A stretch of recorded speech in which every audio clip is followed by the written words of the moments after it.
The Marcia Weekes Show. It's the Marcia Weekes Show. From Barbados to Africa, voices unite. Educate minds, elevate sight. It's the Marcia Weekes Show. It's the Marcia Weekes Show. From Barbados to Africa, voices unite. Educate minds, elevate sight. It's the Marcia Weekes Show. Talk truth, build roots, stories unfold. Motivate change, mobilizes the mode, that's the MR code. Hey, we growing, we know it.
Craftsmen of our faith. Oh my goodness. Barbados strong. If you're proud to be a Bajan, put up your hand. Put up your hand. Oh my goodness.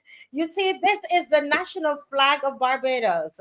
And you just heard the national anthem of Barbados. And listen, I am telling you, we have an amazing show for you coming right from Barbados. It's a Marcia Weekes Show hosted by yours truly, Marcia Weekes. And tonight we are asking, are Bajans being heard? Are Bajans being heard? I tell you. And you listen to me. Are Bajans being heard? Is the question. Well, I think the governor heard us on the show. You think the governor people watch the show? You think they've been watching this show? They were watching the show on Monday night? How many of you think they were watching the show on Monday night?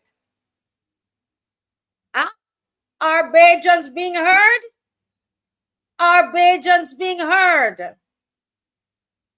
The power of the voice.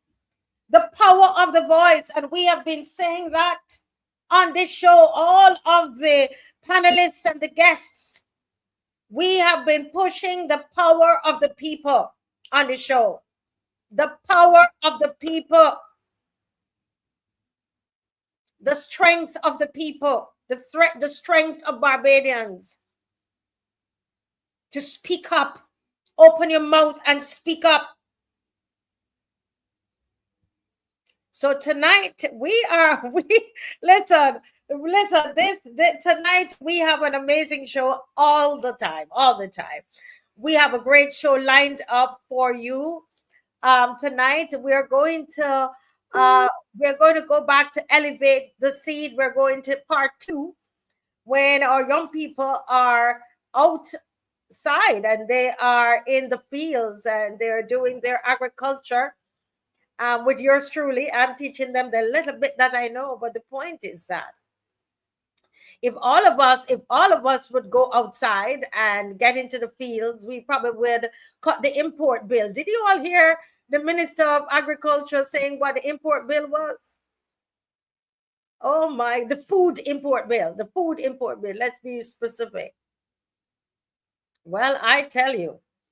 And so tonight we're going to be doing our part 2 of that. And then we're jumping into the fire.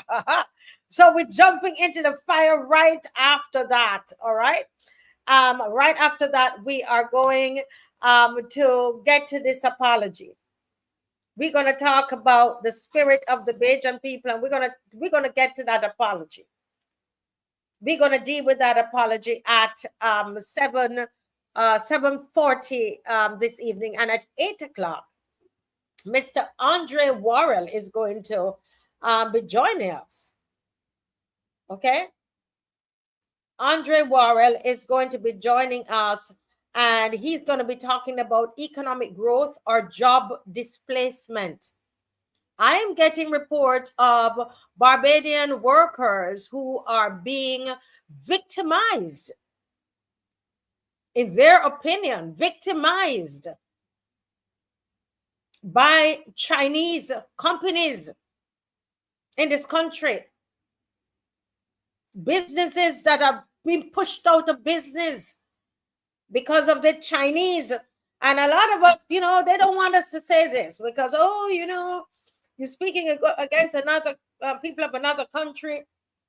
The reality is, there are young men that need jobs in this country. And we're working on a story, and I am telling you, we will give them no mercy on the show. None. I was just told today, as we're getting the information, hold off a little bit. Because we're making sure we get it right. And I have something coming to you. Yeah? Something is brewing there about these Chinese companies. So Andre Worrell is coming to examine whether migrant labor supports growth or reduces opportunities for locals. That's what he's going to be talking about tonight. And, the president says that the youth are not in a crisis. Did you all read that? The president says the youth are not in a crisis. Wow. Very interesting. Well, we're going to have, hopefully, tonight we're hoping to have some young people on later in the program to respond to that. It'll be very interesting to hear their response. So we're going, Mavis, good night. Good night, Mavis. We are going to do our elevate. We're going to hear from our young people, and we're going to see them in the garden. We're going to see them doing agriculture, see them learning. I am learning as well. And the little I know, I'm passing on to them. All right. So we're going to do that for 30 minutes. And then Mavis and Teroni, good night. Then right after, we're going to go right into that apology. We're going to go right into the apology, Judy. I think they heard our voices on this show. Heathcliff, Bajan Boy, Shirley, Charmaine Taylor. I'm just greeting you all while Dave gets that ready for me, for the garden ready. The youth in the garden. Hey, Aretha, Lori, Bob. We had a great chat yesterday, Lori, and we have something great coming up for them, Lori. We have a great one coming up for them, Yahweh. Um, Annette Brewster, Matthew B. I love this show. I love this show. I love being on here with you all. You know, listen, I was in town the whole day today, getting all the myself and my team members getting stuff ready for the dinner for dad, dinner with dad. And I just came home and took a shower and just got here, just sat down here and look at me smiling because I love to be here. I love when we win and the people are winning. The people are winning. I am telling you, don't give up. The people are winning. Hey, Sonia girl, I'm a big girl. Oh, thank you. Thank you, Annette Brewster. I came home. I just threw this on. I literally not too long got home. Yeah, I am telling you, but this is what we're trying to tell the people, Heathcliff. We're trying to tell them. We're going to get to this. We're going to get to this. We're going to get to this. Tonight, we're going to get to this. All right? All right. So good evening to everybody. And I didn't get to call every name, but good evening to you. It's a pleasure being here. And here we are going to see Elevate. Elevate the Seed. Go right ahead, Dave. Thank you. Same thing. Right? That.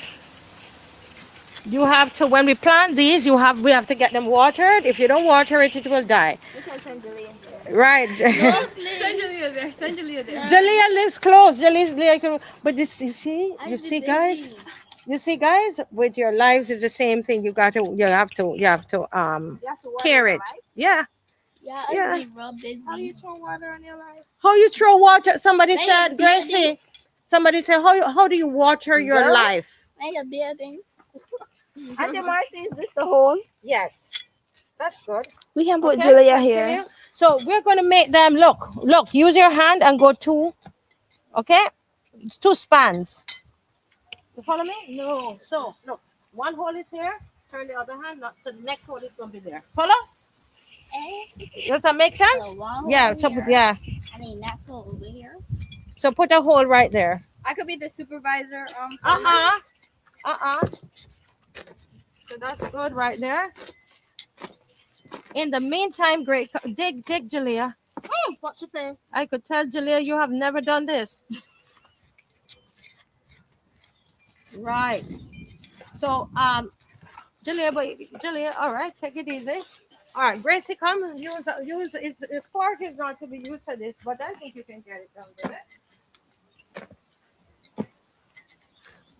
Come, start here.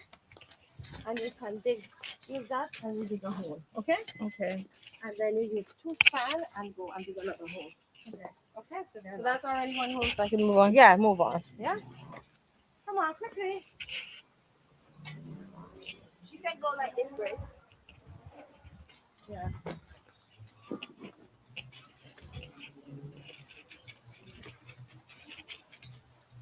And they're finding their own way of doing it. Jalea says she found a coin, but she only found a hard piece of wood in the soil. Uh-oh. Yes, good holes there coming up. Why you are not making it? Why? What happened to your hole? It not making it. I don't know why. Yeah, that's good. That's good, Jalea. Move to the next one. Move to the next one.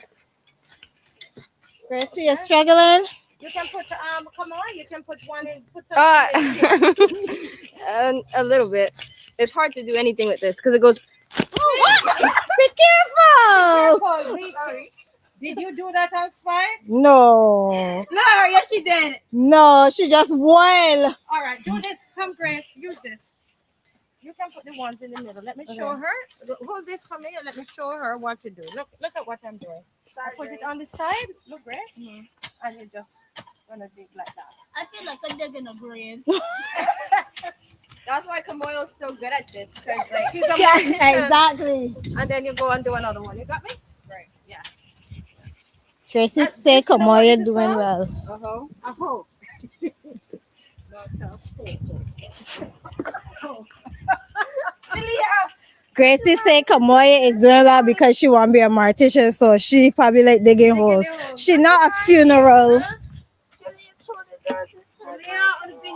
Behave yourself. What the little? She throwing the dirt in my hole. She want lashes? Don't cry, Kamoya. Come on, if you can go up on the other side, do the other one. Go ahead. Jalea, you being naughty? No, I very nice. You sure? Yes. Yes, I am. Look at what you're doing, Jalea. I make my tools right here. All right, bring the hole over here and do one here. But you're covering the one you did, so you have to come on the other side. You follow? Yeah. Okay, my tools are right here. I'm going to You're not going to any bench. I said bed. Bed? You ready to go in your bed already? Not that bad. Oh, the flower bed. Oh. Because the last time we were here, you told me we always need a nap. Go to the side. No. Don't. So go up to the top there, so she's not doing it in your face. You follow me? Right, and you are not in her face. I'm not in your bed. You're trying to look this way in the hole.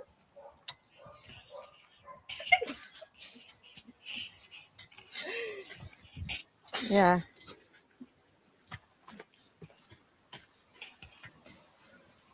All right.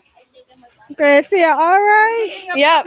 Just doing the work, you know. You are doing what? What she just said a while ago? I can't believe what she just said. I'm gonna tell your mom. She said what? She digging her brother's Digging your grave. brother's grave. Heavenly Father, Lord, be with us in paradise today. You're digging your brother's grave. Why you say you're digging your brother's grave? Because he told me that I should die. Oh. So I gave his grave so he could die. No, but you're not going to. I'm sure you love. I know you love your brother. I know that. Oh, that sibling rivalry. Yeah, I know you love you. You don't want your brother to die. I know that. You love him too much. I'm done. You're done? Next All day, right. next day, Kamoya. Why not make So this is what we're going to Auntie do. Marcy? Now. why not make Otiza try? Huh? Otis is doing a great job already. So what we're going to do now, everybody, come on, let's stay focused. What we're going to do right now, we're going to mix I'm some. not finished taking my food. This is chicken poop. Put on your gloves. Wait, you're not joking? I'm not joking. I'm not joking. I'm not joking. This is a chicken poop, but it's been there for almost a year. So it's all good. It's very the soil loves it. The soil loves it. Right? Ain't no way. No, you're not even smelling anything. And what we're going to do, we're going to put some. I brought some rich soil here from underneath. You see how nice this is? Black it is. So we're going to mix it with that. Okay? And we're going to put that in each hole. A little bit in each hole. I Okay. think I'll finish with the holes and they could. No, They could. I think Grace should start on that. No, I'm busy working right now. No, you see how, That's not a good day. okay, so then we're going to pour this in. Thank you, Kimoya. And we're going to mix it up. Mix it. I Yeah, don't think I want to mix this. because you're going to use this to Yeah, that's Grace's job. So that brings. You can't smell nothing. It can.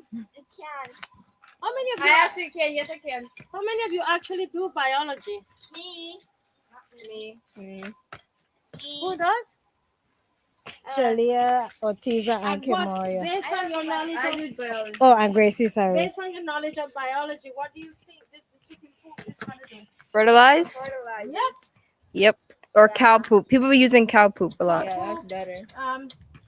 No. What's best is No, chicken. the chicken one is Yeah, better. the chicken is chicken and sheep manure. That's cow manure. Yeah, the cow is okay, but the chicken. So if I give Otiza to eat, it will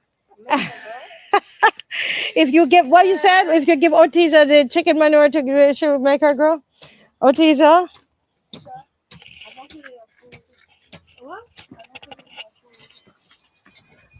Okay. All right. Come, Gracie. Oh! Come, Wait, Gracie. can I finish this? Can we finish this hole? I have one more right here. Come, Gracie, Gracie. start Look, digging you're holes just one going to- time. Look, you're going to take this like this, and you're going to just put a little inside it. Go, go, Gracie, go. You got it. You want? You got this. Come on, quickly. Where's the other one? The shovel. Let me borrow it there, Julia. Thank you. Good job, Julia. Come on, guys, quickly. Now, do you know how some things? Do you know how sometimes you have some things that you're supposed to eat? Anybody, anything that your mom said you're to eat, but you don't like it, but it's good for you? Cabbage, callaloo, Jamaican callaloo. Yeah, come here before you hurt yourself. Jamaican callaloo. What else do you think is nasty that you don't? Spinach, raw spinach. Raw spinach. Actually, we're gonna do some spinach today. We're planting spinach. Okay, so callaloo, raw spinach. Julia, what you don't what when your parents, is there anything you eat that you don't like? Carrots and broccoli. Carrots and broccoli. Yeah. And then like some Chinese broccoli. Well, I like. So it is the same thing that happens. It's the same thing that happens, Steffi, with the chicken manure. You don't like to smell it or so on, but when the fruit comes up or the plant comes, A what? The banana nigger. Oh, that's good for the soil. What you call it? Banana nigger. A banana hook? No, never mind. Banana Lego? No, a banana nigger. We got it. We got it. We heard it. That's what I call them Christmas worms. You call them Christmas worms? Yeah, she call them a banana nigga. Here's the next one, but this one has a different color. Sure. You just put your hand in the. You know what? Don't touch me. I'm actually Inside. No, she's talking about the chicken. Look at Gracie face. Gracie like, nope. But it's the same thing with this. I don't want gloves. So it don't When you like your carrots, right? You like carrots, Gracie? You like carrots? Yeah. Right. And when you're not going to buy a carrot that look half dead. Well, I like them washed, clean. Yes, but that's after the chicken poop grows them. Yeah. So you're eating chicken food. Do you see that? The whole manure and all the yucky stuff. The plants love that. You see? Mm-hmm. And so that is the same thing. All right? It's the same thing that happens. So the manure is very important. Okay? Yeah. Okay, let's put a hole right here. The cover of your hole right here. It's alive. What's that? Okay, she likes insects and animals. All right, put it in there. They're alive. They're gonna. no, they're gonna make them fall. Don't chase her. No, she got the stuff in her hands. I'm not doing this. Oh my goodness. One little worm make everybody out here go crazy. All right, come, Grace. Come on, finish. You want Julia to switch with me, or you want me to continue doing it? Just continue doing it. You're too smart. Go, Gracie, go. Come, put them in, and then we're gonna get the plants in as soon as Gracie's finished this here. Julia, come and pick up come quickly. The knife? No, The plants. the plants. So pick up let's bring the Chinese cabbage. You know the Chinese cabbage? Auntie Marcy. Something just pricked me like so bad. Sorry. Something pretty. It's this dead tree. Oh, it's yes. Oh. I want to take him out. Is a lime tree. See No, the no, prickle? he likes it here. Look at her. The worm likes it in the garden. Likes being in the garden. Here's another one. Yeah, leave them. That's your home. Leave them alone. They're gonna enjoy being in there, right, Auntie Steffi? Yep, they're gonna love that. All right. So what we're going to do now, we're going to take out one of these lovely ones here. Okay. you're going to be careful what you're doing. All right, don't play around with these. Okay, look at it. You see it? Beautiful it is. All of that in there. Inside of there, you have some kind of manure, something there that caused it to grow that beautifully. Okay, you're going to gently put it in the hole.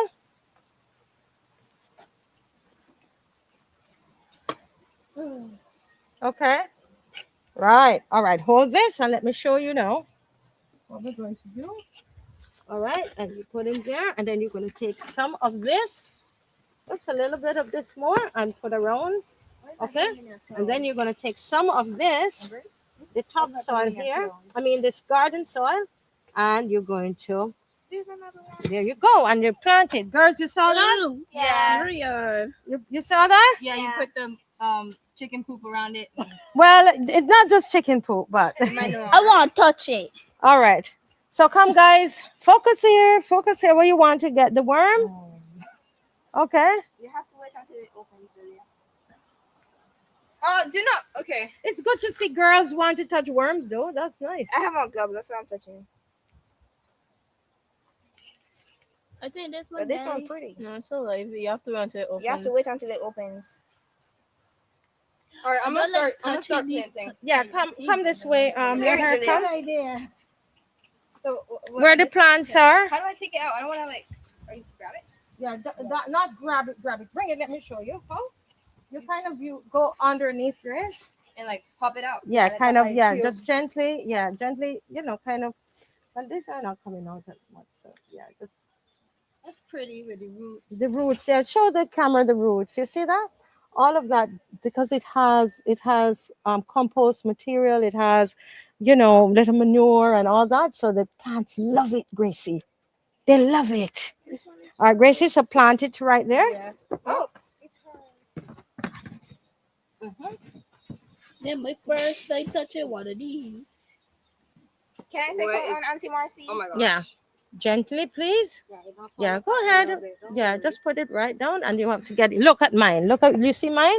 No, don't. No. Look. Let it stand up. Let it naturally stand up. Naturally stand. Okay. Let me show you. I say naturally like this. How it was in the container, right? And then, okay. Yeah. Then I put a little bit of. Yeah, you can put a little bit around it. I want one. Mm-hmm. Yeah, because we have a lot of topsoil in that, okay? And then now bring the stuff. Yeah, this some of the. Can I get a shovel? Is this a hole? Yeah. Can I get one of the shovels? Be careful and mind you hurt the plants, okay? And you can just use your hand, what you have on the gloves, and bring it gentle with it, and put some around it. Okay, so it's firm in the ground. Okay. Yes. You planted before like this? Yeah, I just remembered. In America, my mom tried to plant a lime tree, a lemon tree, and a pear tree. You said in America. Yeah, but it didn't work because the climate. Mm-hmm. So there's no point doing it. But I did do it. I did help. Okay. About this gonna come over there. All right. So come on, watch what you're doing. Get some soil around it and let the plant stand up like Grace is. Like mine? Yeah, good. Let it stand up, guys. Like this? Yes, very good. Very good. Very good. Very good. I know how to plant. You're happy about that? Yeah. Yes. You see? Very good. All right. We have more in the container. Yeah. Okay, quickly. Let's go through those very quickly because you all know what you're doing now. Woo. I want to plant. So now you see you're feeling a little happy, but we had to prepare. Now those we're going to plant them closer to this side because they love the sun. Okay. That is Anybody can tell her what plant that is? Let me see. That's tomato. Yeah, You had to read it. Trying to be smart. You like potatoes? No. What do you like?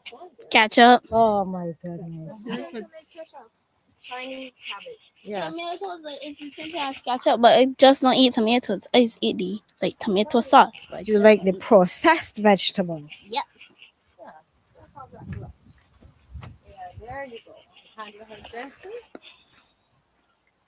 Give her some topsoil.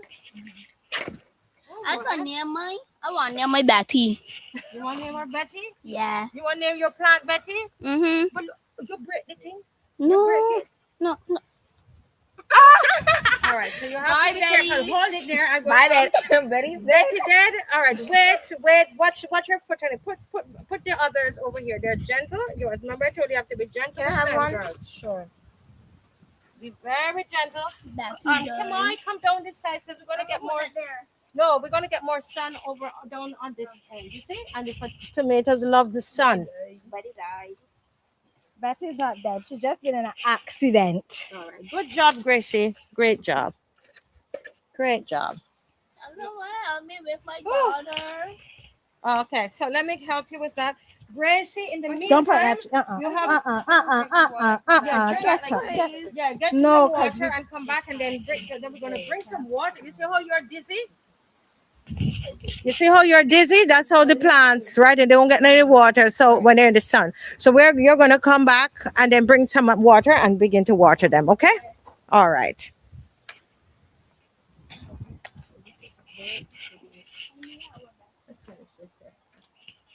All righty, girls. Everybody's good. You're good, Kamaya? You all right? Let's see if we can get Betsy healed. I don't know. Not Betsy, Betty. Betty. They're very fragile, okay? So let's put some topsoil. We have to plant the tomatoes, we have to plant them deep. You follow me? You fill them all the way up. So let's see. I don't know if this one will thing again. I don't know, but we're gonna try. Because sometimes the piece in the ground might just, I don't know. Those watching might be able to say. Anybody out there know whether this will come back? I don't know. The water start to water them gently, right around them. I want water to One thing at a time. Come and finish plant another tomato properly, okay? No. Yes, give them some more. Bring it more all the way up to the first leaf. Yeah, go ahead, but gently, Julia. Very good job, Moya. Susie. Yeah, that's Susie. This one's This one my is name. Betty, and what's the name of this one? Pardon? What's the name of this one? We Now? got Betty and Mini Jalea. Mini All Julia. right. Well, don't break it. Don't then, break it all up, right? no. So let's work. Some water. Yeah, go low. Well, Don't get attached to the plants, y'all. We're gonna eat it later. We're gonna eat the fruit of the plant, not the plant. All right, I have to water you.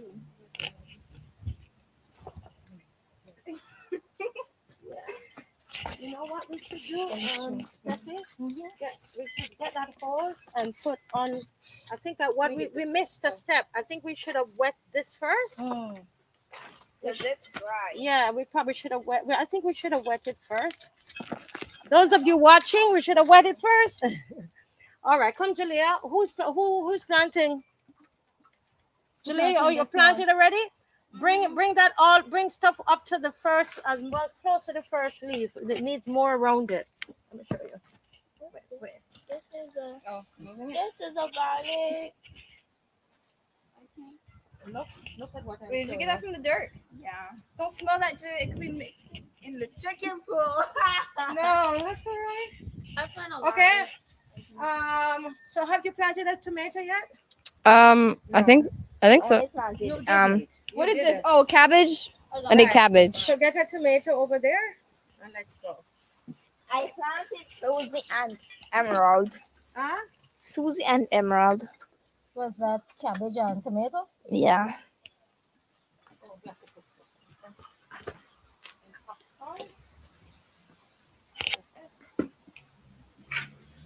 Don't break her.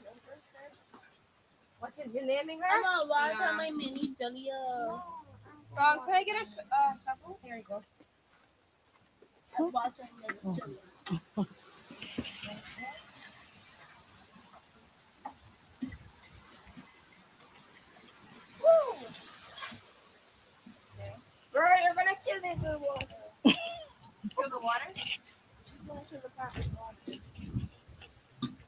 Shalia, you have to do things gently, okay? Okay. Where's my tomato that I plant there? All right. So question time. I had a tomato somewhere there. It was done it there. Look at that one. No, that's the broken No, that's one. it. That's it. So question time, Kamoya. Come down, cause you're taller than me. The same way we had to do all this preparation and you have to water the plants so that they can grow. What are things that you do in your own life to help you grow as a person, as a beautiful young girl? Look at that lip. Look at that mouth. What are some things that you do to help you grow? Sleep. Sleep. That's good. Eat food. What else? Right here and right here. Yeah. Actually, you could do Yeah, I both just of them. sleep and eat. Jalia, what are some of the things that you do in your life to help you grow as a young lady? I sleep, eat. Then when I done eat, go back to sleep. Then when I wake back up, eat. So everybody just eating and sleeping for growth? That's about it. Gracie. Exercising. And what was that? Exercising. Okay, so now we're getting into some self-care. So you don't like wash your hair, brush your teeth, nothing like that? Yeah, I just wash my hair once a week or twice a week. That's all? I brush my teeth. I do my edges. Okay, yeah, the edges looking nice today. All right. So the others are still fighting along with the tomato plants. Good job. Good job. Kamaya is becoming one with this. Very good. Yeah. Bring it up to about here, Grace. Just you. Yeah. Angela. Oh, you planting Angela? Watch your plant. Don't let you break your plant. Oh yeah. You could just use your hands. Can you pass that for me? I'll get Angela some water. Up Yeah. here? Yeah. Or is this good or we want more? Yeah, you can even use some of this. Okay. This is lighter. We should have wetted the thing first.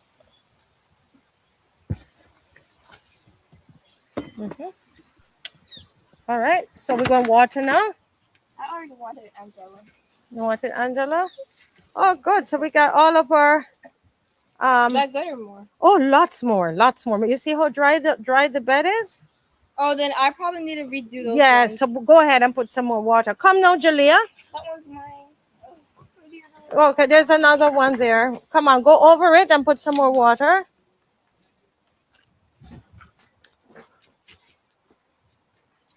All right, so we got some holes here. Jalea, where are you? Yeah. Okay, let me show you what we're going to put in now. We're going to put in some spinach. Spinach? Mm-hmm. Oh. My little house. Okay. So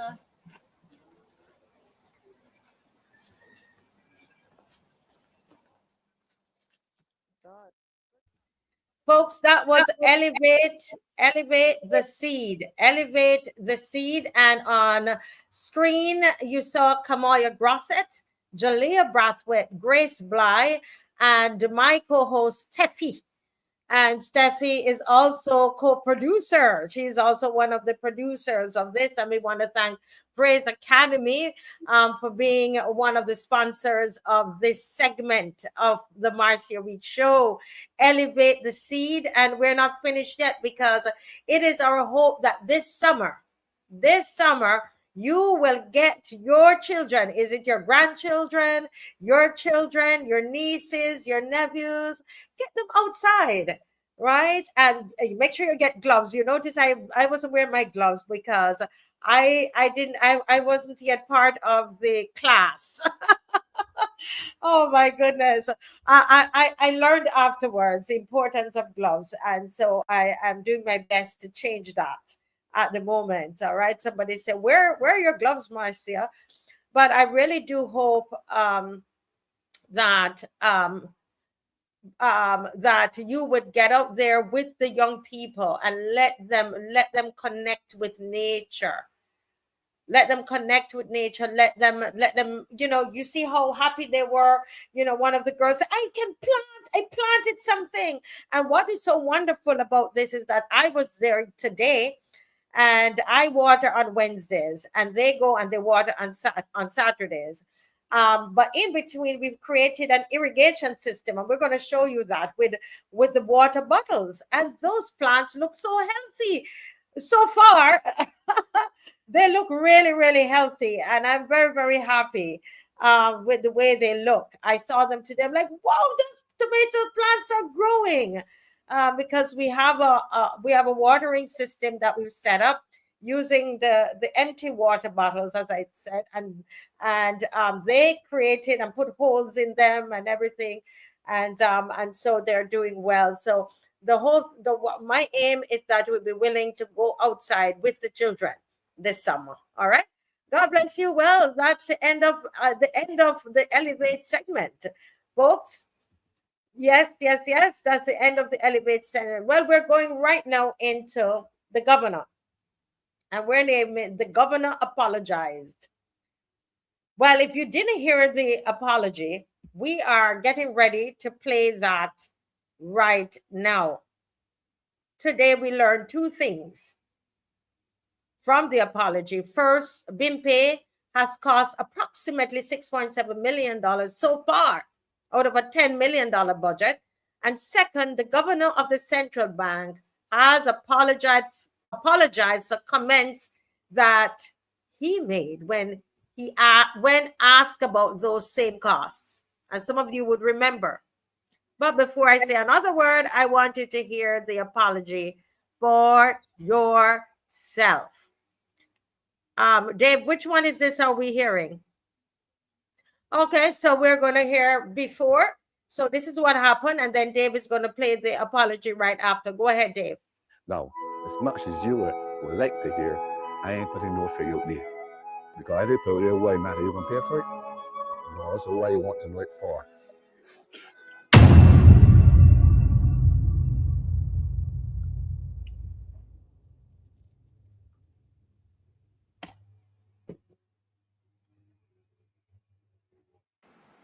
Good evening, Barbados. I want to speak directly and plainly about the response I gave when I was asked about the cost of BIMPE. My response was inappropriate. A reporter asked me a fair question on the cost of BIMPE, and I should have answered directly. There's no place for making light of a question like that, and there's no place for seemingly dismissive of the public's right to know how public resources are being used. So let me say first, I am sorry. I apologize to a young reporter who was simply doing his job.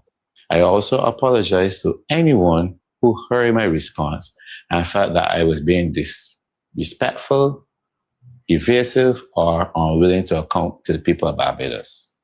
That was not my intention. That's not who I am. But I accept that that's how it came across. The reason I hesitated at the time was that I did not want the discussion to reduce BIMPE to one figure without explaining what that figure covers. But that's not an excuse. In public finance, the answer cannot be just go and read the reports. The answer should be clear. So here it is. The cost of BIMPE to date for phase one, the entire payment infrastructure, not just the app, is approximately $6.7 million against an approved budget of $10 million. We are well within budget, and the work continues to be delivered in phases, and as soon as the remaining work is completed and reconciled through the normal processes, we will report those costs as well. BIMPE is a national instant payment system. It is the infrastructure that allows money to move between banks, credit unions, in real time, safely, securely, and at any hour.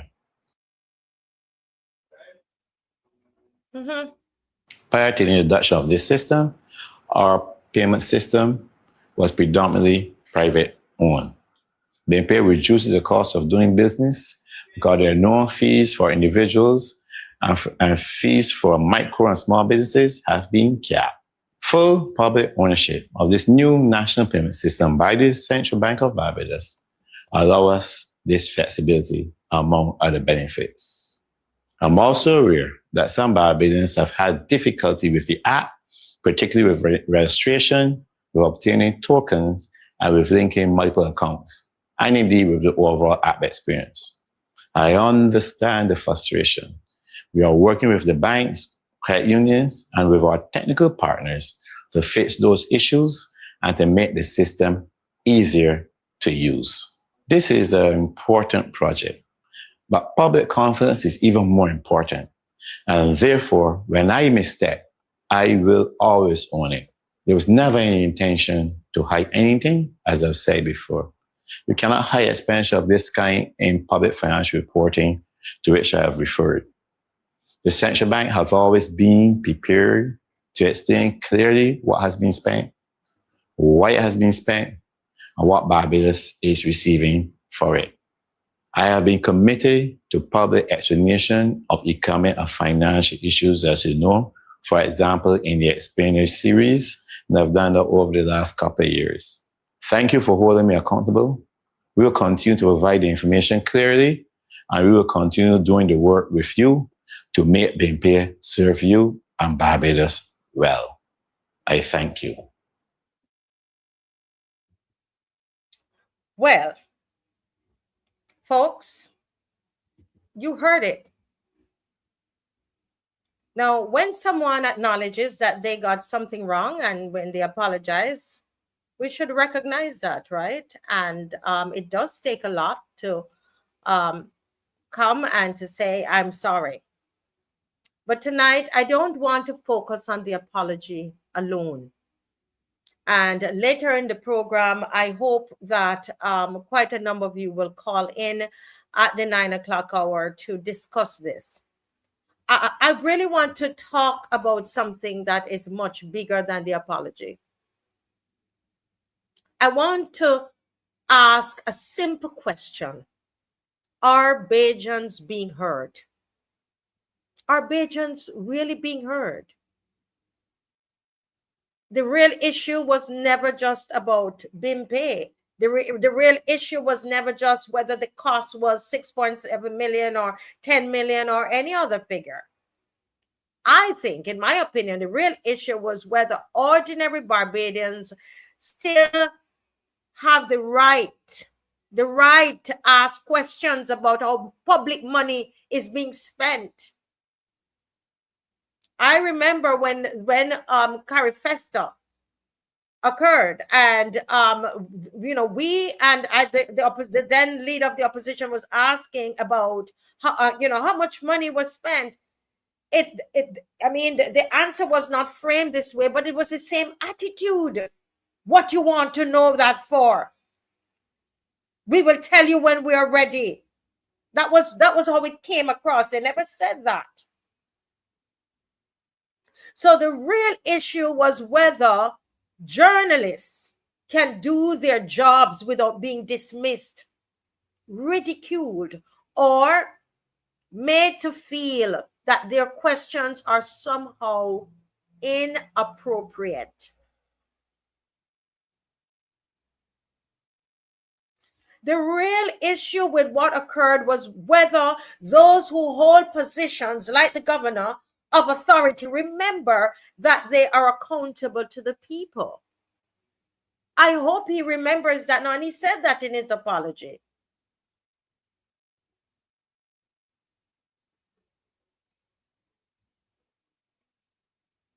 Because sometimes in this democracy, it seems like questioning anybody's it's like nuisance. Questions are like it's a nuisance. But questions are not a nuisance. Questions are necessary. Questions are necessary. That's why we ask the hard questions on the Marcia Weekes Show. And it was us viewers on this show. We were one of the first ones to ask for this apology. It was the viewers on this show. It was this show.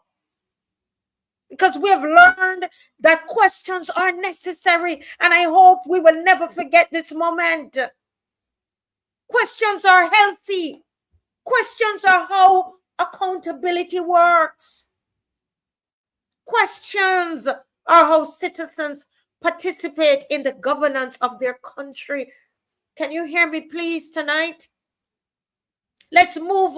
Yes, he apologized, but and you feel great. Okay, he apologized, but let the lesson sink in a little bit more. Let's have an Emma moment.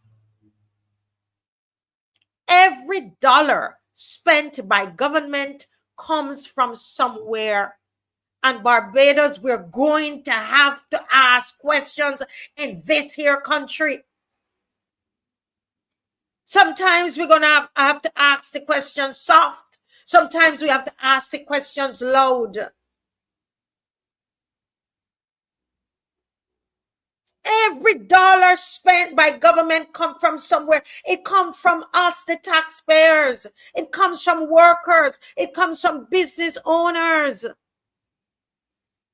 It comes from pensioners. Pensioners who paid into the system all their lives.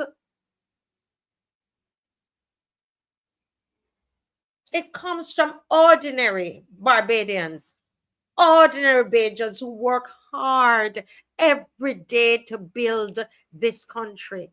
And because it belongs to us, the people have a right to ask where it is going. Never, never, never, never, never feel that it's inappropriate and that you're a nuisance to ask questions. The people have a right to ask what it is being spent on. The people have a right to ask whether they are getting value for money. That is the lesson today, June 17th, 2026. That is not disrespect. That is democracy. And in order to preserve the democracy, we must continue to ask questions and force them to answer the questions. That is what happened today, June 17th, 2026. He did not just apologize, he answered the question. And when a reporter asks a question about public spending, we want every official listening, because I know you watch this show. I want you to understand that that reporter is not simply asking for themselves. They're asking on behalf of every citizen who may not have a microphone, a press pass, or a seat right there in that room. They are asking for all of us. If I ask questions on Facebook, they curse me. The people, because of lack of education, lack of understanding.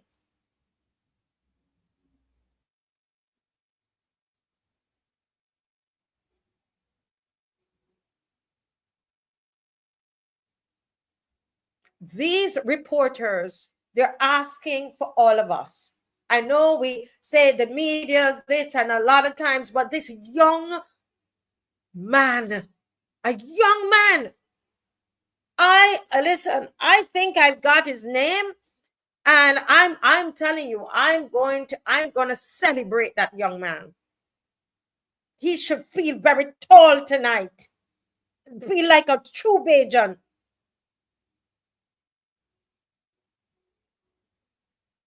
And it is because we believe those reporters are asking for all of us. That is why so many people reacted to the issue. Because Bajans did not see it just as an exchange between the governor and the reporter, you know. They saw it as something bigger. They saw it as a reflection of a growing frustration that ordinary people are not always treated as if their questions matter.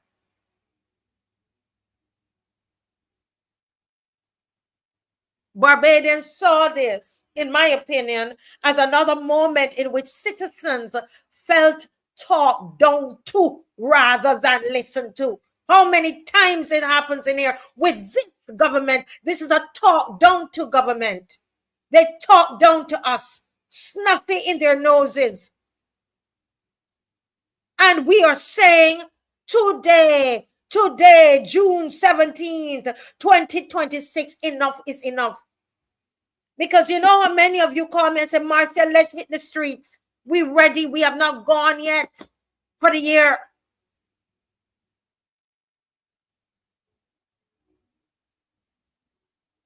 We are tired of being talked down to rather than listened to.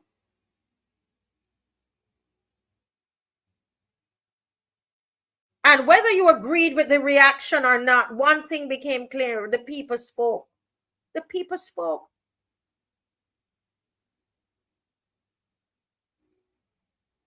And eventually, the information came out, right? Think about that for a moment.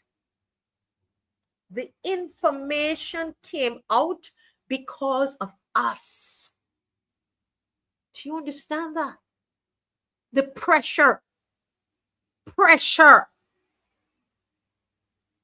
The information came out because of all of us. We spoke out.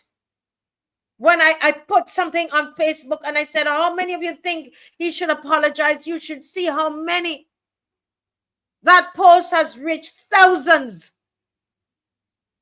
You spoke. The people spoke.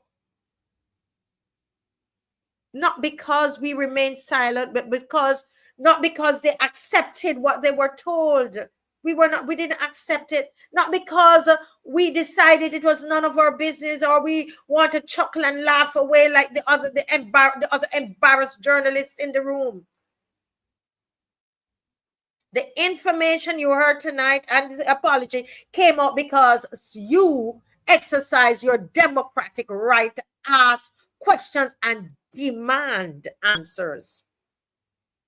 And I think that should be encouraging to all of us. Are you encouraged tonight? Because it reminds us that our voices, your voice still matter. You're not a nuisance. They call me a nuisance online. Oh, she again. You're a nuisance, Marcia Weekes. Actually use that word. But I'm encouraged tonight. I will be a nuisance then. And I know the rest of you're going to join me too. Tonight reminds us that all of our voice, our voices still matter. Public accountability still matters. And I know some of you say he might not mean it. The point is he had to come out and say it. He had to. I am not going to be here trying tonight and right now in this analysis, trying to say whether he mean it. I'm going to watch him afterwards. Tonight, this apology and this statement from the governor reminds us that democracy only works when we participate. It's when we participate. You complain that we are in we're in a dictatorship, but the democracy will vanish before us if we stop participating. And that is why I believe my message tonight is simple. Don't surrender your voice, people. Wherever you're listening to me, whether you're an enemy of the show, you say, well, I can't stand Marcia Weekes. That's the other thing they love to say. I can't stand. Whether you can't stand me, oh, she's a nuisance. I hate that show, but you're still watching. I want to talk to you too. Don't surrender your voice. Do not allow anyone to make you feel that asking questions is wrong. Do not allow anyone to convince you that transparency is optional. Do not allow anyone to suggest that ordinary citizens should simply sit quietly and accept what they're told. I say speak up. I say speak up. Ask questions. Engage people. Challenge them. Hold leaders accountable. Because they love to say, be respectful, but being respectful doesn't mean that you're going to be silent. Respect doesn't mean obedience. Respect doesn't mean surrendering your right to know. True respect for our country. We played the national anthem before we started. True respect for Barbados means caring enough to ask questions about what is going to happen to us, about our future. We must care. We must care. We must care enough to challenge the decisions. Please, are you listening to me tonight? Care enough to challenge the decisions. Care enough to participate. Don't give up. Those are the principles that make democracy work. So I'm not here to humiliate anyone, you know. Not about that tonight. Tonight is about, I'm using tonight to remind us all of something important. Barbados belongs to all of us, not just the politicians, the public officials, the business leaders, not just the powerful, but belongs to every citizen, and every one of us has a voice. Every citizen have a right to ask questions, to seek answers. So the apology is welcome. But perhaps the bigger lesson I'm really trying to say, kind of move us above, beyond the apologies, when Bajans speak, they can be heard. When Bajans ask questions, answers can be found, right? So let us continue to speak, and let us continue asking questions. Let us continue to participate. Let us continue to defend the right. I love how we stood up for that young man. I love it. That's Bajan. I love it. We stood up and defended his right.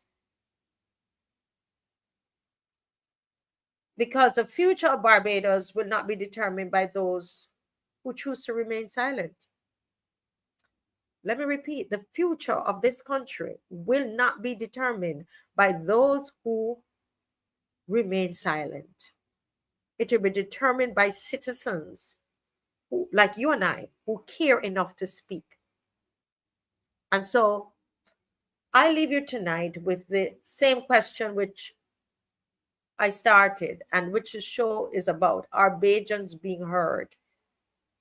The answer depends on whether Bajans are willing to keep asking. And I will continue to pray for this country, and I will continue to serve. And there's nobody that is going to stop me. Nobody will stop me from asking. Tonight we have with us Mr. Andre Worrell. And Andre Worrell is here to speak. And he's here to speak up on behalf of the Barbadian worker. And we welcome him to the stage. We welcome him. And any of you, you have something to say, keep saying it and keep asking your questions. And I know he has some questions for the government. Let me invite Mr. Andre Worrell. Good night, sir. Hello, good night, Marcia, and good night to the viewers of the show. You did make a very good point. We need to speak up. We need to be heard. And sometimes it seems as though we are not talking up enough, and that we keep things to ourselves and believe that by some way it will work itself out. And just to link the show together, that is also happening when we look at the way how migration is happening within the country, and then also the plans that the government has in order to make access to citizenship in the country much easier. And if we don't speak out, we may realize that we lose everything that we have, because I think that right now Barbadians are the ones who are possibly being disadvantaged by the whole migration process, and will be further disadvantaged if the government is allowed to change the requirements for citizenship in Barbados to how they plan to make it much easier for persons to be granted citizenship. Most definitely. And I was saying to them at the beginning of the show, that I have been receiving reports, and we are still doing our research, and I promised those young people that we on this show, we will stand with them. We will stand with them. Where I don't want to say too much, but it's along the same lines of what's happening. They're being marginalized, Barbadians, by foreigners. And I'm using that word. I'm specifically using that word. I'm using it for emphasis. And that's what's happening in this country. But over to you, Andre. Right. And I thought that all that is happening is important for us to look at the topic economic growth or job displacement, the migrant labor debate, because many of the arguments that the government is using to encourage persons to come to Barbados is because they say that there's a labor shortage and we don't have skilled workers to fit into certain areas. And they're also hoping by increasing the population size, we have a low birth rate, by increasing the population size and inviting more workers to come to the country, that it would also help to spur on the economic growth of the country. But I think that we need to ask some questions.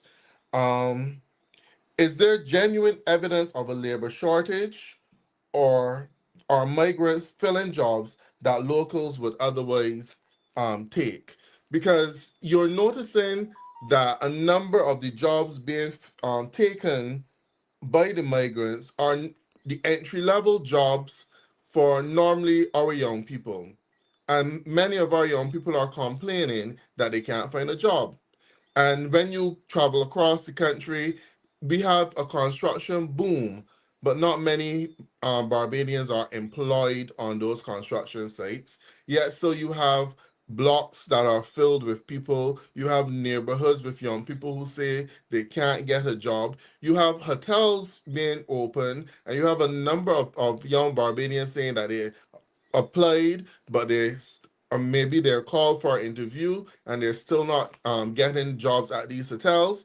And then in terms of the hotel work, it's very seasonal. So you may be good between December and April, but between May and August, you may be struggling. May, August, September, October, you may be struggling for employment. So do we really have a labor shortage, or that high demand of jobs in the workforce, that we really need an influx of persons coming into the country?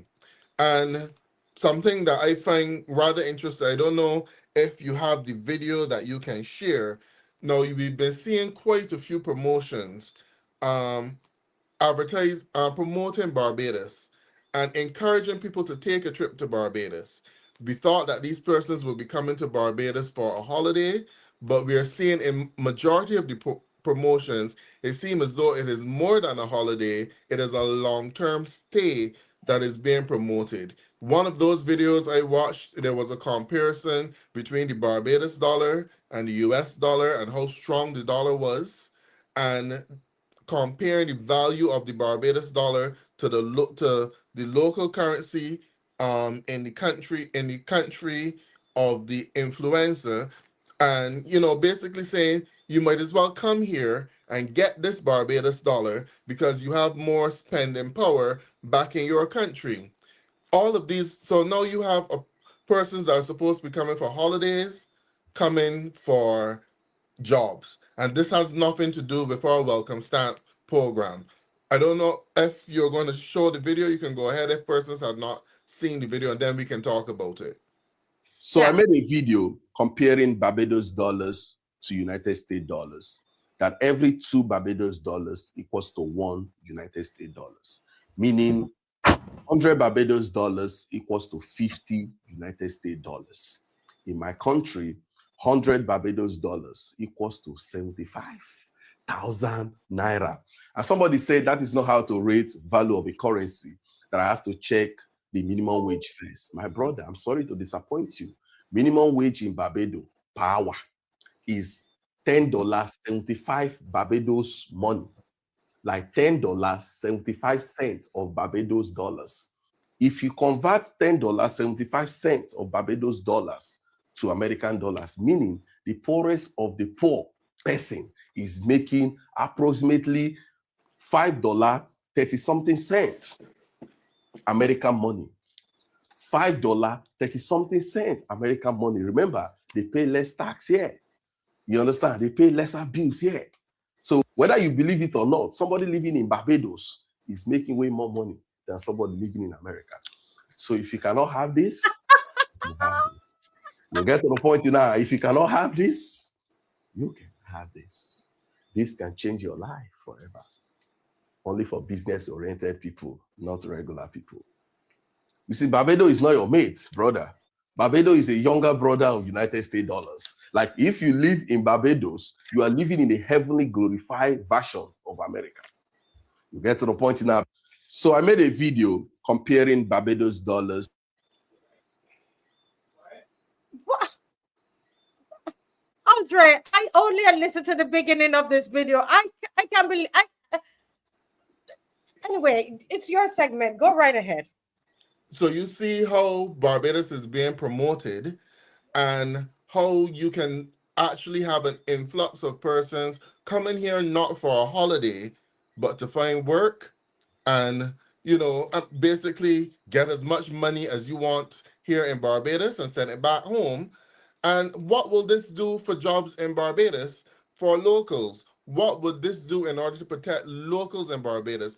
We're not dealing tonight with what it would do in terms of the foreign exchange. That's a totally different story that we would need to look at some point as well.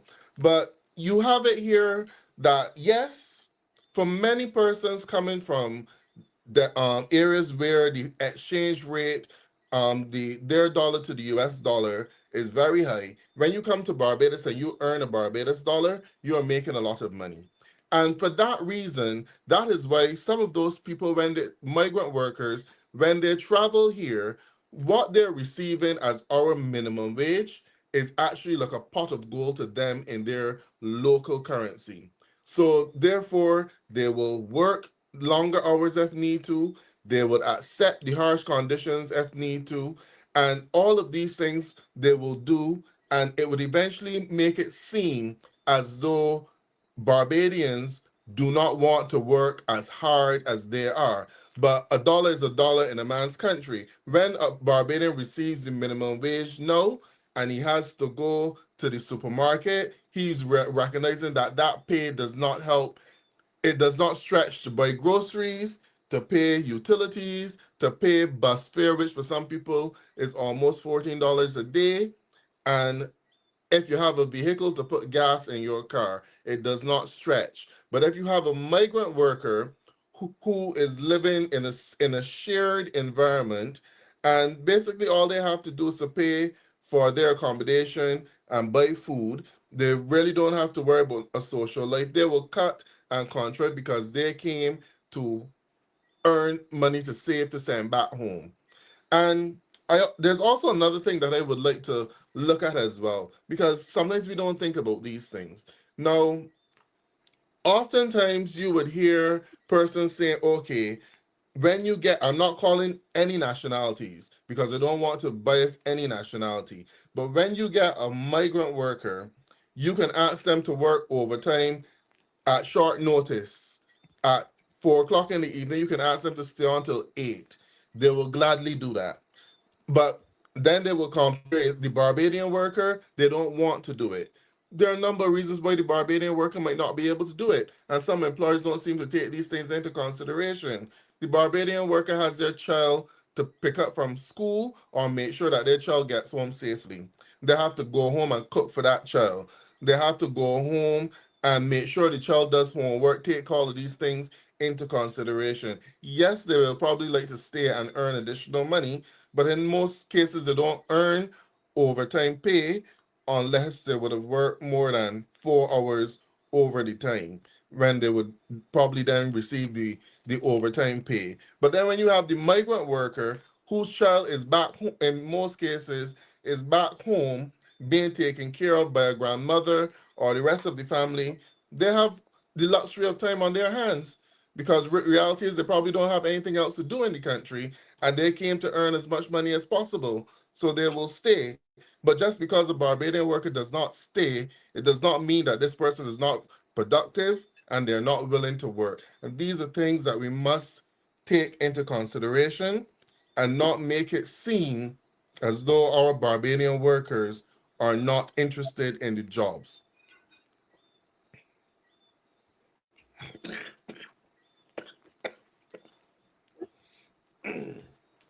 So one of the questions that we have to look at, are employers using migrant labor to address skill shortages or simply to reduce labor costs?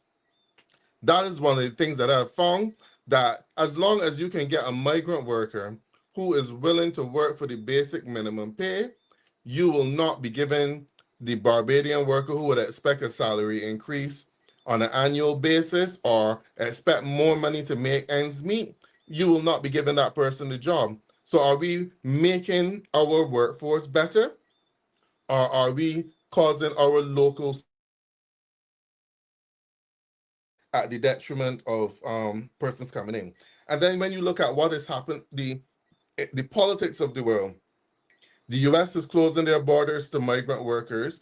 Canada is, the UK is closing their borders to migrant workers. Many places are making it much harder for persons to actually get a visa to come in and work. So there are less opportunities available to Barbadians. Right now, I think that we would have to encourage our young Barbadians to seek a job overseas if they really want to have an opportunity to grow and develop themselves from their job. But these opportunities are not happening because they're being shortchanged in the labor market here in Barbados. So how can government protect local workers without discouraging investment? Now, you would hear the story, and I did raise this once in the Senate, about workers not being paid the same amount. And the technical argument was given that we have a labor department which will go on job sites and check these things, so that if the rate of pay at a particular job site is supposed to be X dollars and a complaint is made to the labor department, that the labor department in this country will go and check and rectify that matter. Marcia and to the rest of the followers on the show, how likely is that to happen in Barbados when you cannot even get the phone answered at the labor department in order to make a complaint? If you go in there, I'm certain that there are many Barbadians who have made legitimate complaints to the labor department in Barbados, and nothing has been heard of these complaints for over a year, and the same matter that they complain about persists and continue. So that does not happen. Also, I have not heard the unions in Barbados speaking out about these things either. And these are things that the unions should champion, because we are part of the ILO, and you cannot expect to bring persons into Barbados to work and they are working under conditions that are not as favorable as Barbadians, or by their presence, they're making the workforce in Barbados unsatisfactory or for the average worker. And I think that all of these things would eventually lead to a further decay in productivity in the country, a further decay in the customer service in the country, because the reality is, if you are working in an environment and it does not seem as though the employer cares about you, you are working and you are still studying, how am I going to pay my bills? Obviously, you're coming to work with things on your mind, so you may not very well deliver the best customer service. And you may also find yourself in an environment where you may have to get more than one job in order to make ends meet. So it means that one of the jobs will probably suffer in terms of your energy level and your productivity. All of these are things that we need to guard against. Barbados has had a good reputation when the Productivity Council existed, which was one of the things formed out of Sandifer's Structural Adjustment Program to form a Productivity Council to study the measures in which to enhance and improve productivity in Barbados. That has gone through the window now under this current administration. It no longer functions in the way it ought to be. You no longer hear of the National Initiative of Service Excellence, which is nice. And with all of the complaints of customer service in Barbados, try calling Flow Digicel to make a complaint about the poor service which you're getting. It takes forever, you don't get through. So obviously customer service is going through the Edos. In Barbados, there has been a fall off in the standard and the quality of customer service in Barbados. And this would eventually trickle into the hotel sector, which we say is our own sole breadwinner as a country. And we cannot afford for these things to happen. Where is the training and the development being offered to our young people? Where are the opportunities being offered to our young people? It's one thing to give them access to courses online that they can do, but then after doing these courses and you still can't get a job or you still can't get the work experience, where does it put you? Because you still need access to a job, you still need access to the work experience as well to give yourself an opportunity. And I think that as a country, we need to do better. And instead of bringing migrant workers in at a time where countries are closing off their borders and looking out for their locals, we need to focus more on developing work opportunities for local persons.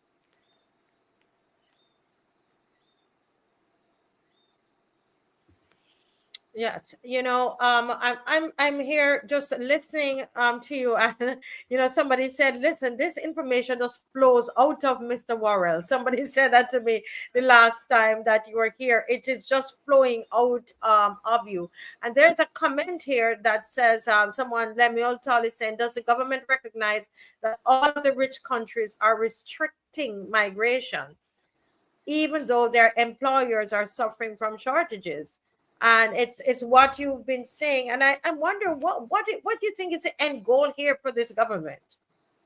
Well, the reality is, because if you go back to the citizenship bill that they're now trying to pass, you only have to live here for a few years or months, and then you're entitled to citizenship.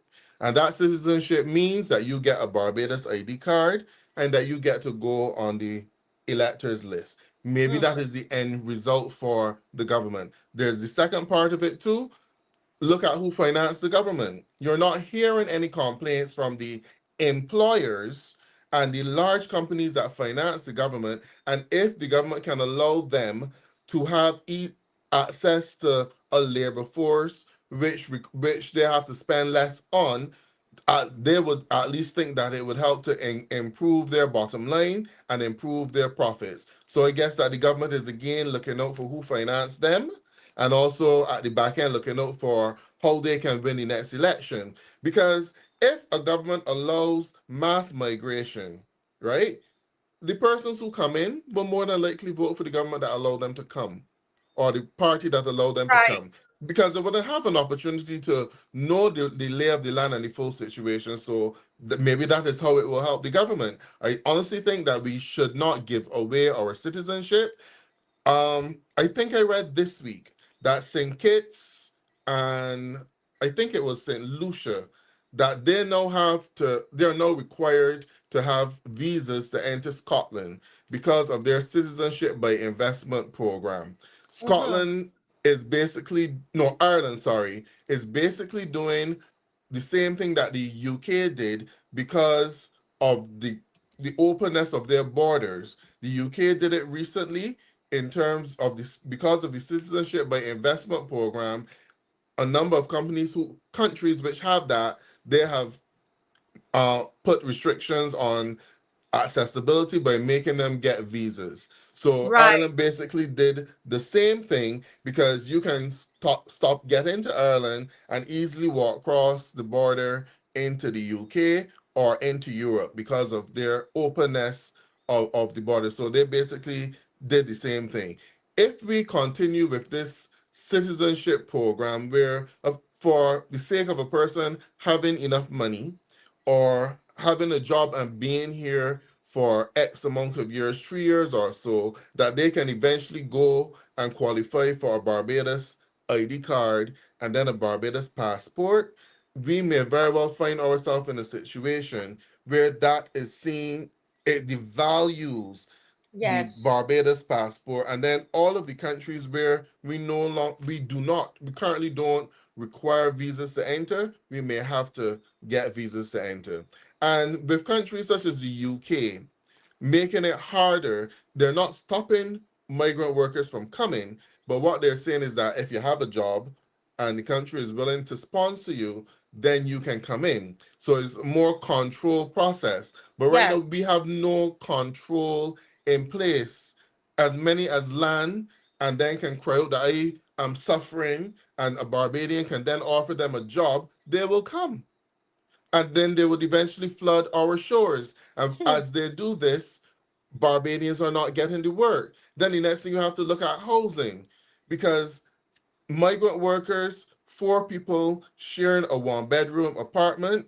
I saw an ad for a 1-bedroom apartment, $250 a week, I think it was. So that's $1,000 a month for a 1-bedroom apartment. So it means that the young couple that would like to move out and, start raising their family, they cannot afford the rent for to move out to have the space to raise their children, because you're making it harder for them. We're not building housing in Barbados at the capacity of the people that we are bringing in.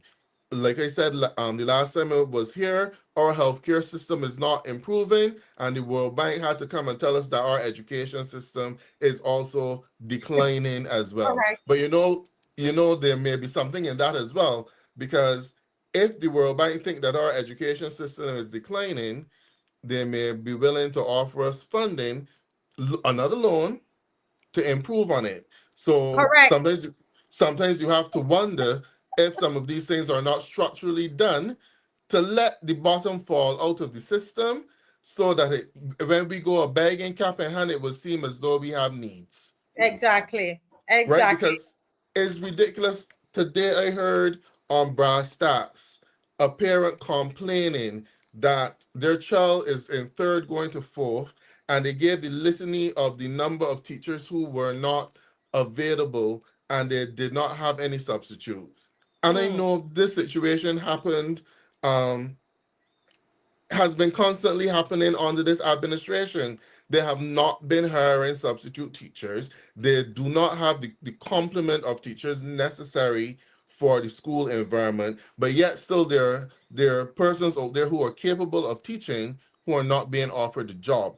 There are a number of persons who are trained in social work that would like an opportunity to be social workers or counselors in our school setting, and they're not being offered a job. Don't you think that is what is needed now with our failing school system? You need more social workers in there, and you need more teachers to assist, so that instead of a class being 30 students, we need to probably look to bring it down to 20, so that it is more manageable, and you make sure that the children are being properly educated. But no, we are focusing now on all of the wrong priorities at this Correct. time. Correct. Dave, before you go, I think Dave has, I'm not sure if he has, okay. Yes. Okay. How long is it? I don't know how long it's a short video that he has that he wants to share.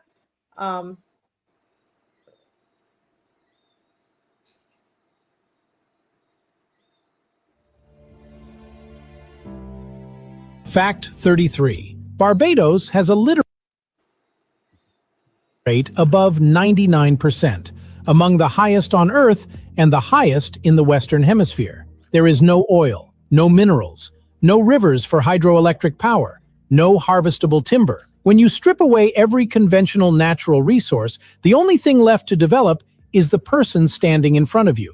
Barbados built its education system not as a philosophical choice, but as a geographic one. Human capital was the only capital the island had. The 99% literacy rate is not a policy success story. It is the direct consequence of having nothing else.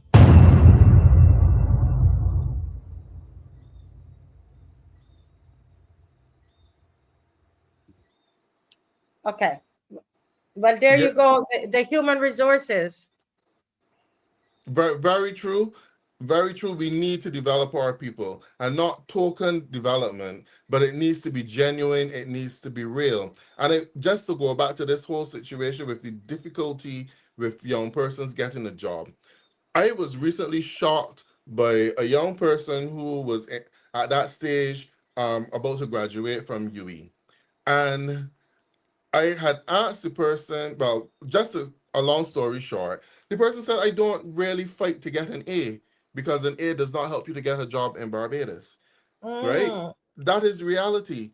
And you may very well have a situation, our young people are underperforming in school because they recognize, look, my brother may have CXCs or my sister may have CXCs and still can't get a job. Why am I killing myself? So you see how the cycle goes around, how the cycle develops, and we need to change that for our young people. We need to give every single young person an opportunity, and we need to push them and help them to realize, look, there's a value in education and there's a value in developing yourself. Don't send them on courses to train them in agriculture and then they cannot get the land, or when they get the land for agriculture, they can't get the resources to make it work. Don't train them in construction, then to say in plumbing. I read an ad on a construction site that the plumber needs to have X amount of years experience. Now tell me which plumber you would have found in the 1980s that did not learn plumbing by going on the site and working with the plumber with experience, and that is how they gain their experience. So why are you asking a young plumber who just graduated from community college, from Polytechnic, sorry, that they must have at least 5 years experience? Where they can get it from? It means that you do not want to give them the opportunity to have that job.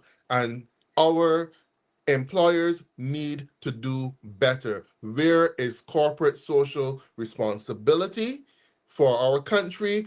Who is looking out for the Barbadians?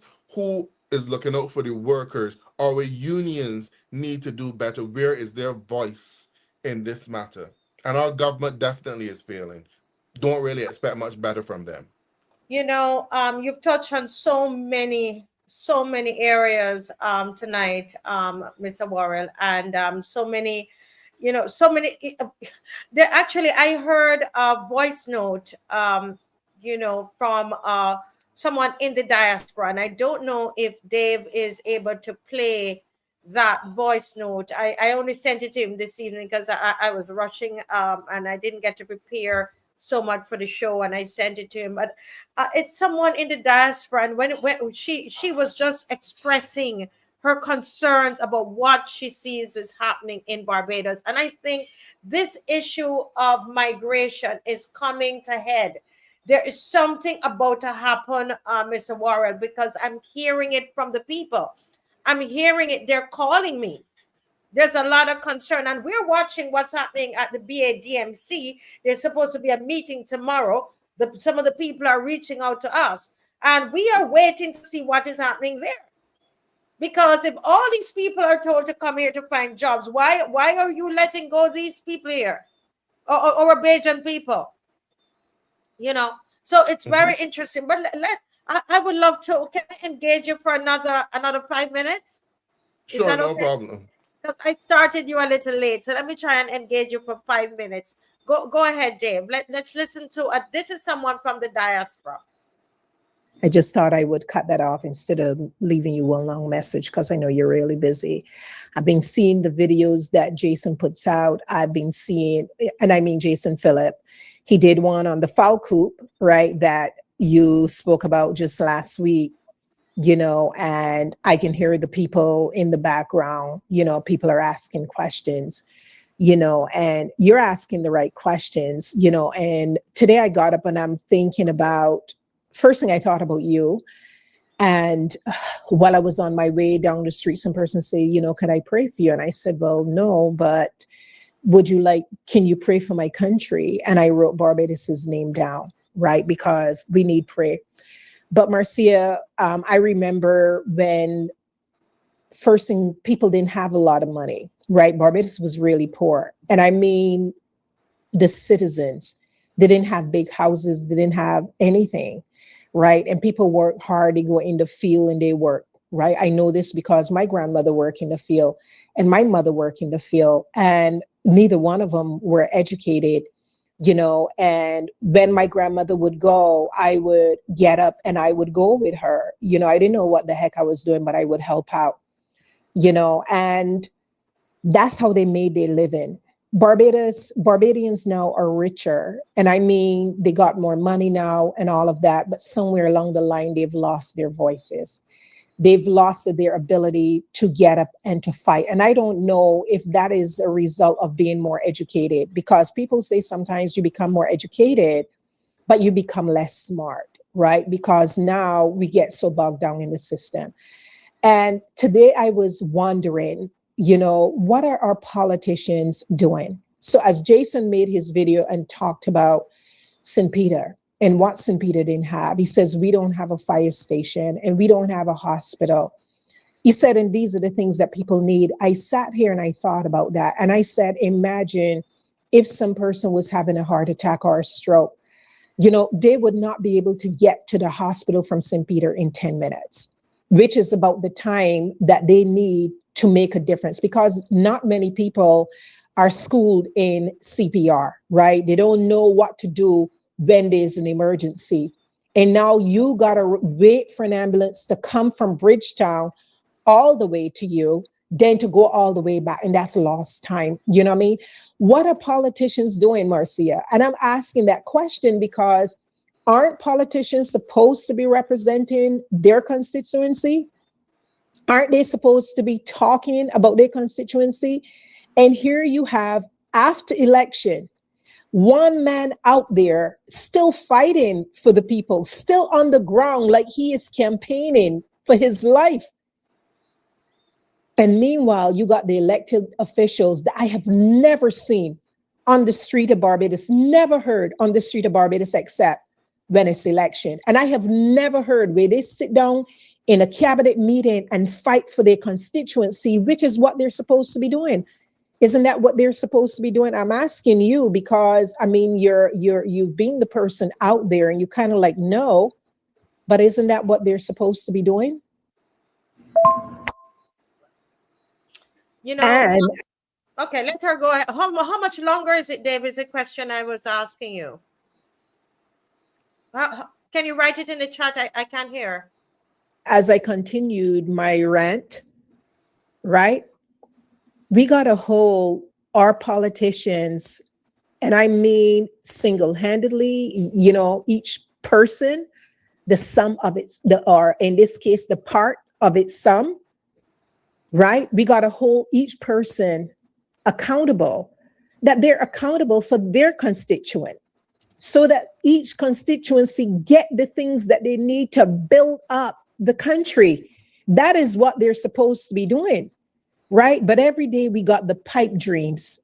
And the pipe dreams are, let's just have these bold, extremely bold goals that never comes into fruition, that becomes sound bites and sound good, but nothing ever happens, And so we have a Barbados right now that is smarter.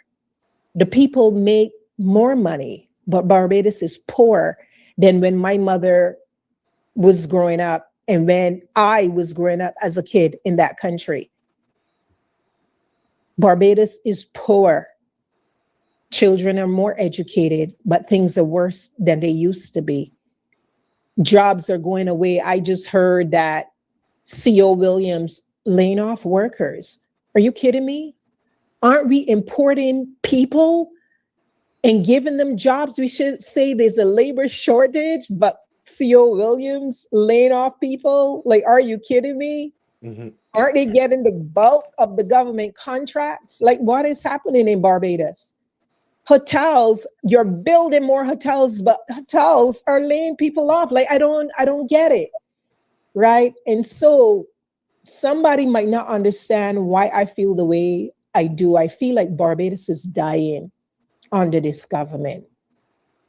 I feel like it's really dying, and we're watching, right? Without the power to do something except to talk and to get out there. Because the people who got money, they don't care. They like that. They like all the crime because then they come in and swoop it up for next to nothing and then turn it into the country that they want, where the poor just become servants in their own country. Right? This is what is happening under our noses, and people are just going along like just yesterday. They're going along like it's nothing. As long as I can put on something nice and come out and look like I'm important, they don't care. Anyway, this is my Saturday rant because those things are bothering me. Thank you, Dave. Thank you so much. I listened to it and I thought I wanted the rest of Barbados to hear that. Any comments on that, Mr. Worrell, before you go? Well, even without hearing that conversation before, a lot of what she said are things that I would have mentioned in terms of our workplace, and it is very true. A lot of Barbadians are not crying out because for right now, as long as it has not come to their doorstep or into their household, it does not bother them. And many people think no one cares, so why make a fuss about it anyway? So you adopted this attitude that you deal with your situation yourself. No one helps you, so you deal with your situation yourself and let the other people do the same. But we must realize that collectively we will lose because it will eventually come to your doorstep. It will eventually come to your workplace. You think that people like C.O. Williams thought that they would have to be worrying about being laid off? The workers at Berger probably thought that they had jobs for another 10 years or so. Standard just gone.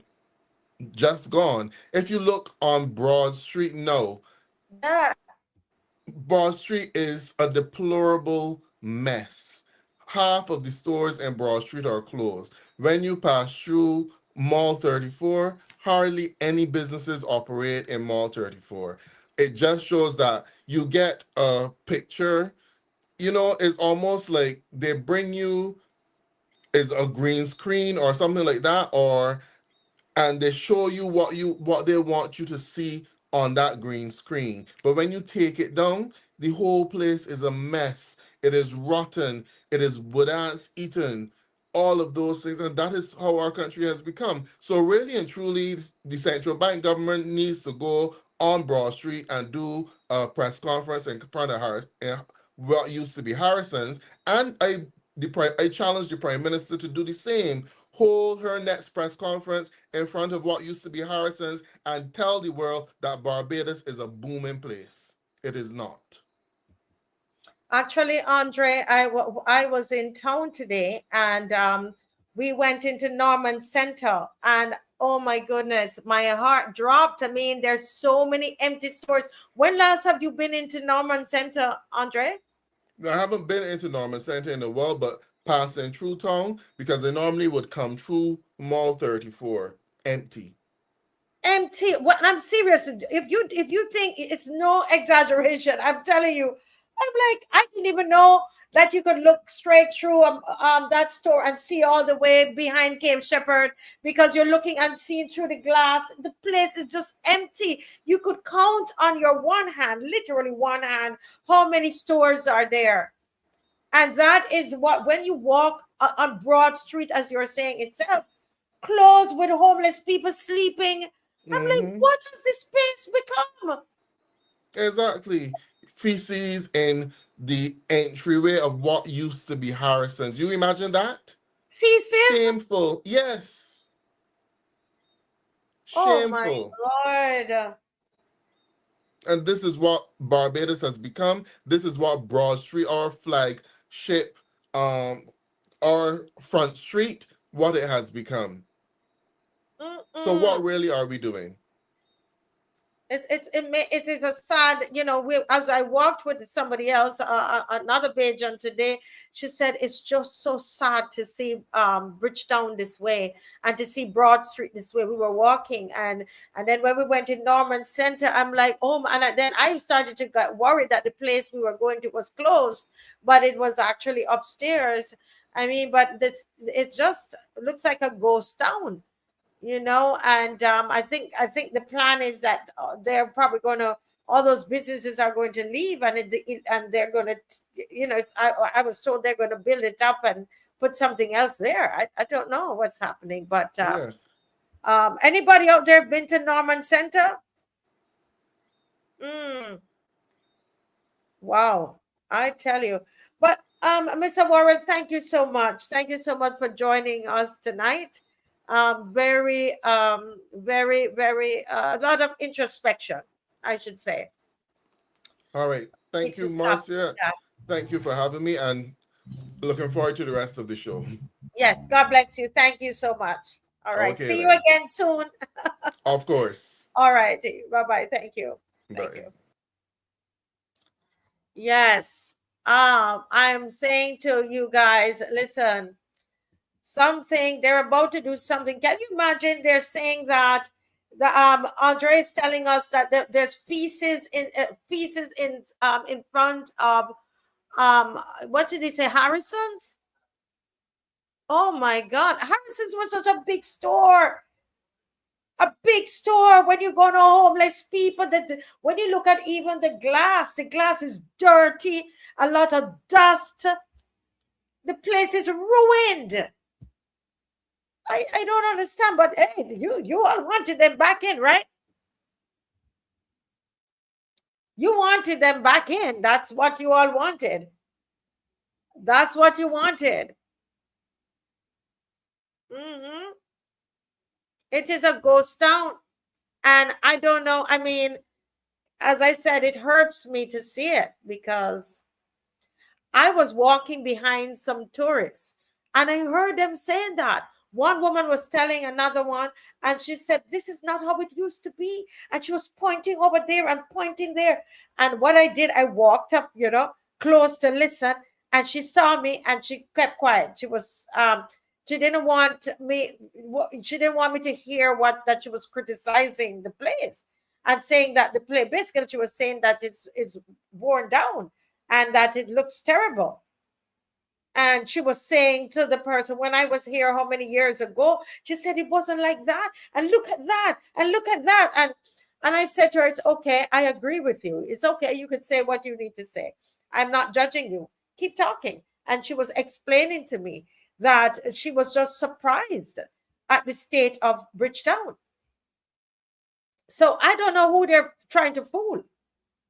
You know, the place is popped down. And that, I mean, that leads me to go to, yeah, they were so classy. These people are mashing up this country. They're mashing up the country. But that's what you wanted. You put them in 3 times. You want that, don't you? You want Bridgetown to be popped down, it seems like to me. Or they're popping it down. They're the one popping it down. They are destroying it to do something else with it. Are they deliberately destroying Bridgetown? As a Barbadian, how does that make you feel, though? To go into Bridgetown and see it in that condition. It's I don't know. I mean, as I keep telling you, I think I take my patriotism from another country and I just bring it right here. That's just how I can't help it. I guess it's in my DNA. But it just hurts my spirit to see it. Yeah. They wanted. It's not beautiful anymore. Don't go down. It's not beautiful. I don't know how those stores survive. I don't know. Yeah, they're getting ready for Dubai on steroids, where now, therefore, if it's going to be like what Lime Grove is, we wouldn't be able to go there to shop. So we have lost. We're telling me that we're going to lose Bridgetown. We're going to lose Broad Street. It's not going to be for us. So are they deliberately allowing people to come and defecate on Broad Street? What is that? And that you call progress? And that is what you call progress? And listen, they said Dubai on steroids. She said when you see Bridgetown, you're not going to recognize it. Well, I can tell you right now, we can't even recognize it. Bridgetown used to be so classy. I agree with that, tourist. And they don't even have any shame. They're still letting off the people of the boat, of the tourists who coming off the ship, and telling them to walk through Bridgetown. For what? And those tourists, they had come off the cruise, and they're walking back to the cruise and criticizing the country. The homelessness, yes, homelessness, and now you're hearing that there is a filth. They're doing number 2 on Broad Street.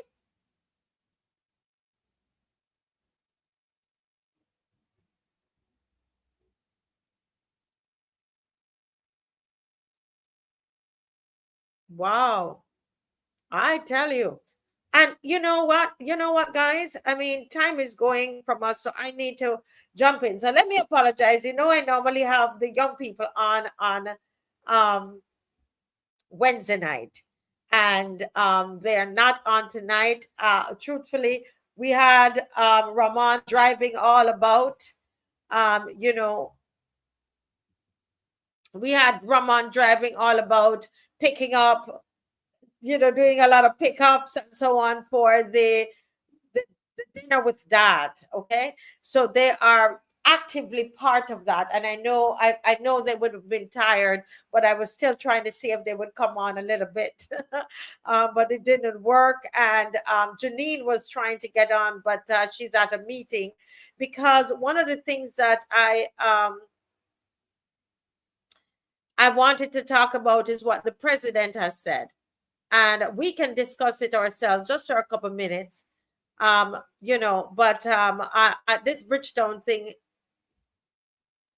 I can see the comment section is going crazy with it, right? But somebody said here, I was saying, let me just say one more thing about Bridgetown. Sanitation, right? Apparently, they're not doing a lot of work out there. They're not doing it. I don't know. But you're right. They would have been out early washing the streets.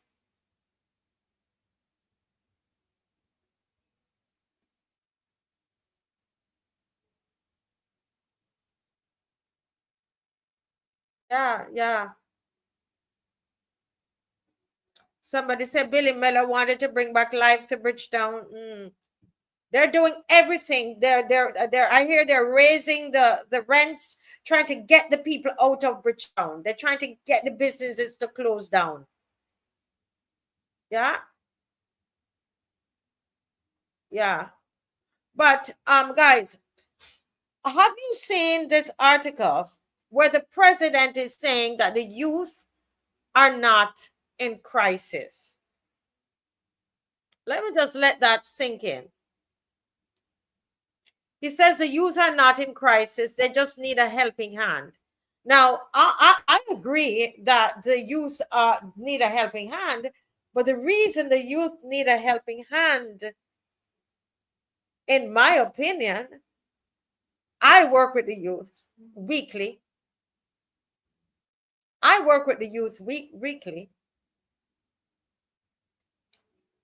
The reason the youth need a helping hand, I want to submit to you, it's because the youth are in crisis. And I cannot believe, I can't see a Barbadian living in Barbados who would say that the youth are not in crisis. Is that, am I, who's out of touch, the president or the rest of Barbados? Who's out of touch? Why was this comment made? And this was made at a meeting. He was speaking. It seemed like he was overseas. President, the most honorable Jeffrey Bostic, says young people in Barbados are not in crisis. His comments came as he was welcomed at a reception hosted by the Embassy of Barbados in Washington, D.C. Now, I think it is important to note where the president made this comment. The comment was made in Washington, D.C.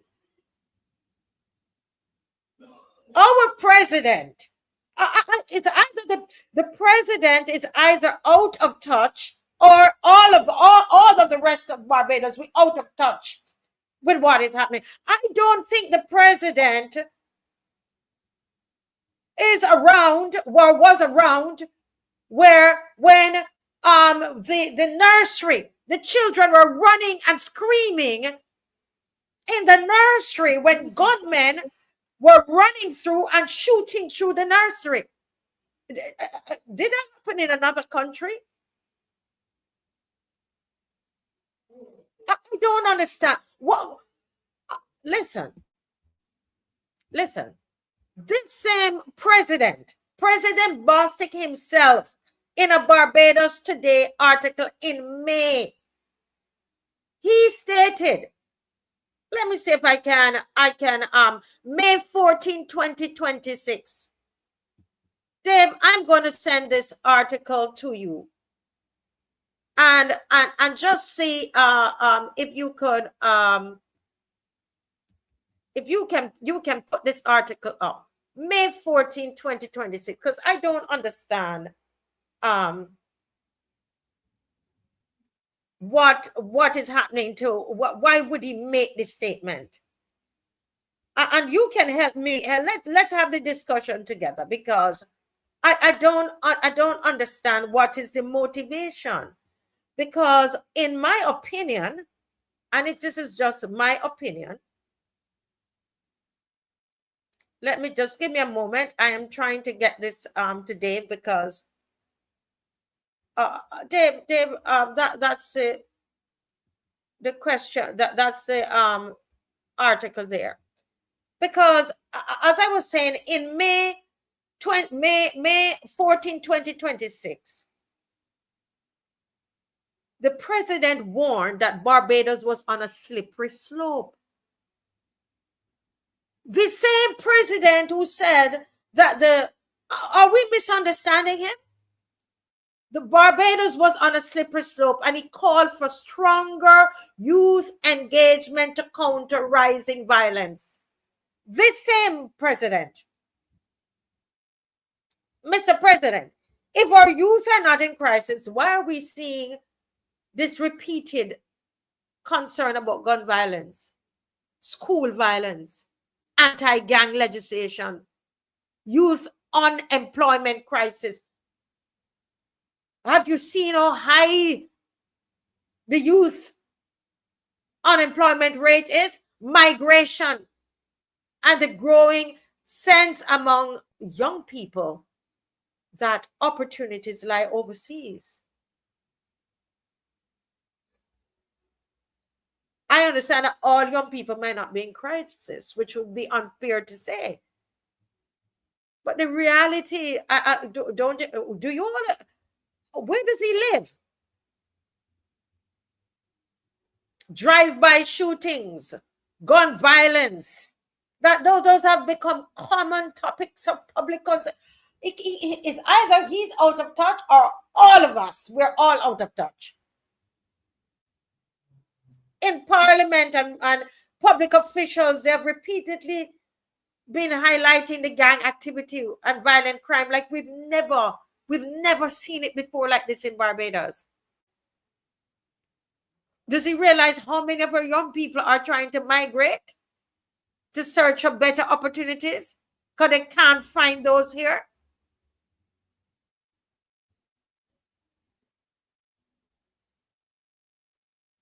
The mental health of our young people, look at the educational outcomes. Look at what the World Bank. Look at did he see that report? Does he know how many of your young people can't read? I can't believe this.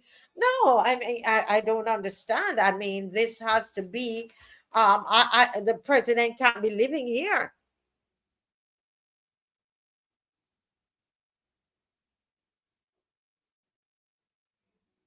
And it is for that reason I say that this statement, in my opinion, when I look and I see where the statement was made in Washington, it is my opinion that the president has made a political statement. This statement, in my opinion, is a political statement. And this is why I have said on this show, my opinion, that this president is part of the Barbados Labour Party. And this statement is made on behalf of the Barbados Labour Party government. It's my opinion. You might have a different opinion because he cannot live here.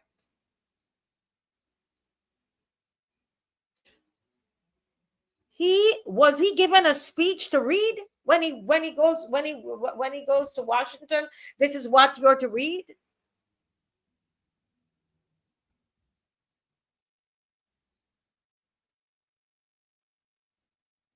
This, to me, is a political statement being made by, in my opinion, a political president.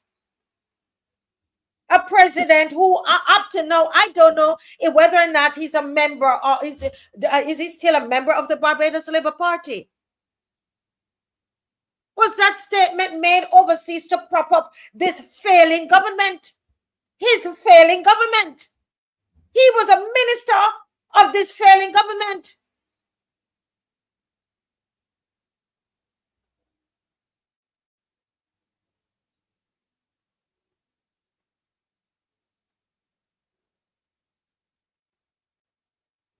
So you travel.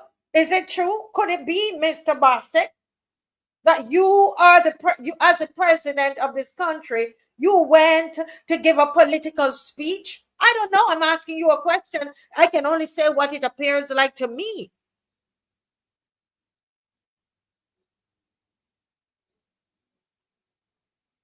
Because you didn't speak on behalf of the citizens of this country.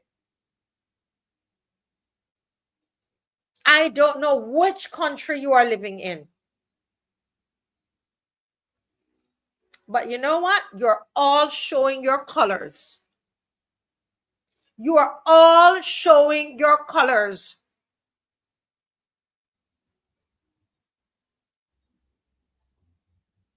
We can all see you. The higher you climb, the higher the monkey climb, the more of the tail shown.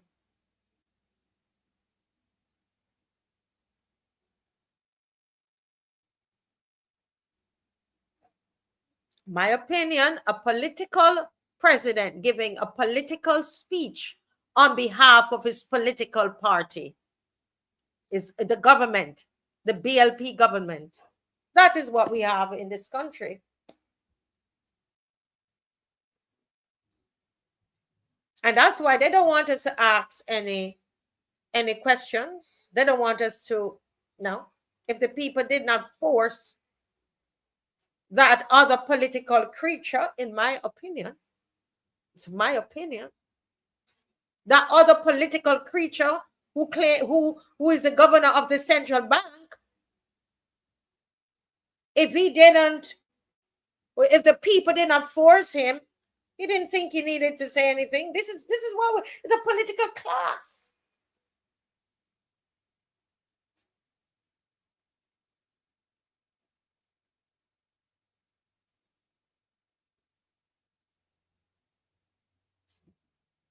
I agree with you, Cami.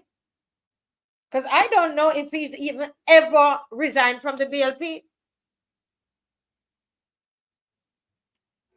I could not believe I saw this. I said this must be a typo. I tried so hard to find the article. Now he says that the youth need a helping hand. I agree with Mr. Bostic, which is why we're doing the elevate. We're doing the dinner with dad. And notice we're focusing on young fathers. I agree with the president that we need that the youth need a helping hand, but not because they're not in crisis. So what's going on?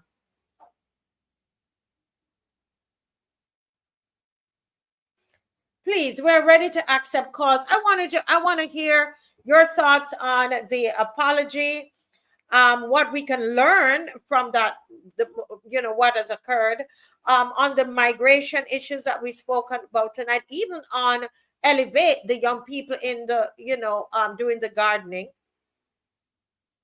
right? Anything you've heard on the show or any other topic, you can call in at this. A caller right away. Anything you've heard on the show. Good night, caller. You have to turn down your device. Yeah, I know turn down, Marcia. Yes, sir. Yes, sir. Good to hear you. Yeah, I want to call you everything because I like what you're doing to the young people. Thank you, sir. I want you to keep up a good job. Thank you. And what you're talking about the youth, about young people. I want you to do me a favor with my district because you helping the young people over there. I want you to come in my district. Young people, a lot of things happen in Brazil. Tell me what is happening there? Because if the president says no, the president says the youth are not in crisis. A lot of them may go to school. The smoking. You're saying you're seeing a lot of the young people not going to school in Britain's Hill. Yeah, in my district, yes. I'm paying corporate. And they're smoking? Smoking drugs, gambling, and cockfight. A cockfight, yep. They've taken. I need you to come to help the young people in my district. Come and talk to them. Because I don't want them to go to prison. Young people want help. Right? I don't feed young people in crisis. All they want is help. Want help. That's all I want. I want you to come and help the people in Brazil in my district. So I don't want to see them. I don't want to see them in prison. I want to see them do the right thing. Do you try to speak to them? No, I try to keep up with them because they always have something to say to me and stuff. So I try to keep up with them. I'm going to see that I keep my door shut because I don't want to see nothing to them. I don't want to get involved with what they're doing because the third district in my gap, who partners gamble, smoke, play cockfight. I can't call the school's name, but the school children that will be doing this thing. So you're saying that some of the school children, they're not going to school, they are doing cockfighting. And the reason that, do you know that they gamble with the cockfighting? One gets someone from school too. One gets someone from school in my district. Yeah. Yeah. In the cockfighting, I met a young guy and I was speaking with him. I hear the cockfighters make money. I know that they're making money, and so it's true. If children are not going to school and they're staying home to do cockfighting and smoking drugs, they are in crisis. That's a crisis situation. I'm surprised to hear that there's make money off that there. I'm surprised. Yeah. So I need you to come to talk to the youth in Brazil. Well, the truth is, if we can get somebody in Britain's Hill, right? If you can get a group of people in Britain's Hill, then we can come and work with the people in Britain's Hill. You see what I'm saying? But so we can bring and elevate in Britain's Hill, but we need to. A lot of crime going on over here, going violence, I think so, and they're going person at a younger age. Yeah. So I need you to come to talk to them, to help them, because the other day, Jennifer, Miss Judy Grant was telling me, we need somebody to come talk to the youth because they need to do football, keep football for the youth to keep them out of trouble. But right on your gap, because I know where you are. Isn't Kirk Humphrey's office there? Why don't you go and speak with him? Me go speak to Kirk pass me every day here. Half past 2. I don't say nothing to me. Up to the so he doesn't see the children not going to school, smoking drugs and doing cockfighting. I don't think he know about it, but the people in that people out there know a lot what it's do, because a lady come out here and tell me what's happening out there yesterday. And she told me she talked to the owner for the house. To stop the people for gun, when they come. Even for the morning, the guy he's for the 6 o'clock. He get for the morning, he get there at 6 o'clock before he go to school. Yeah. You know, it is really sad. I do not feed the young people in crisis. All they want is help. Well, what the thing is, what they need help because they're in crisis.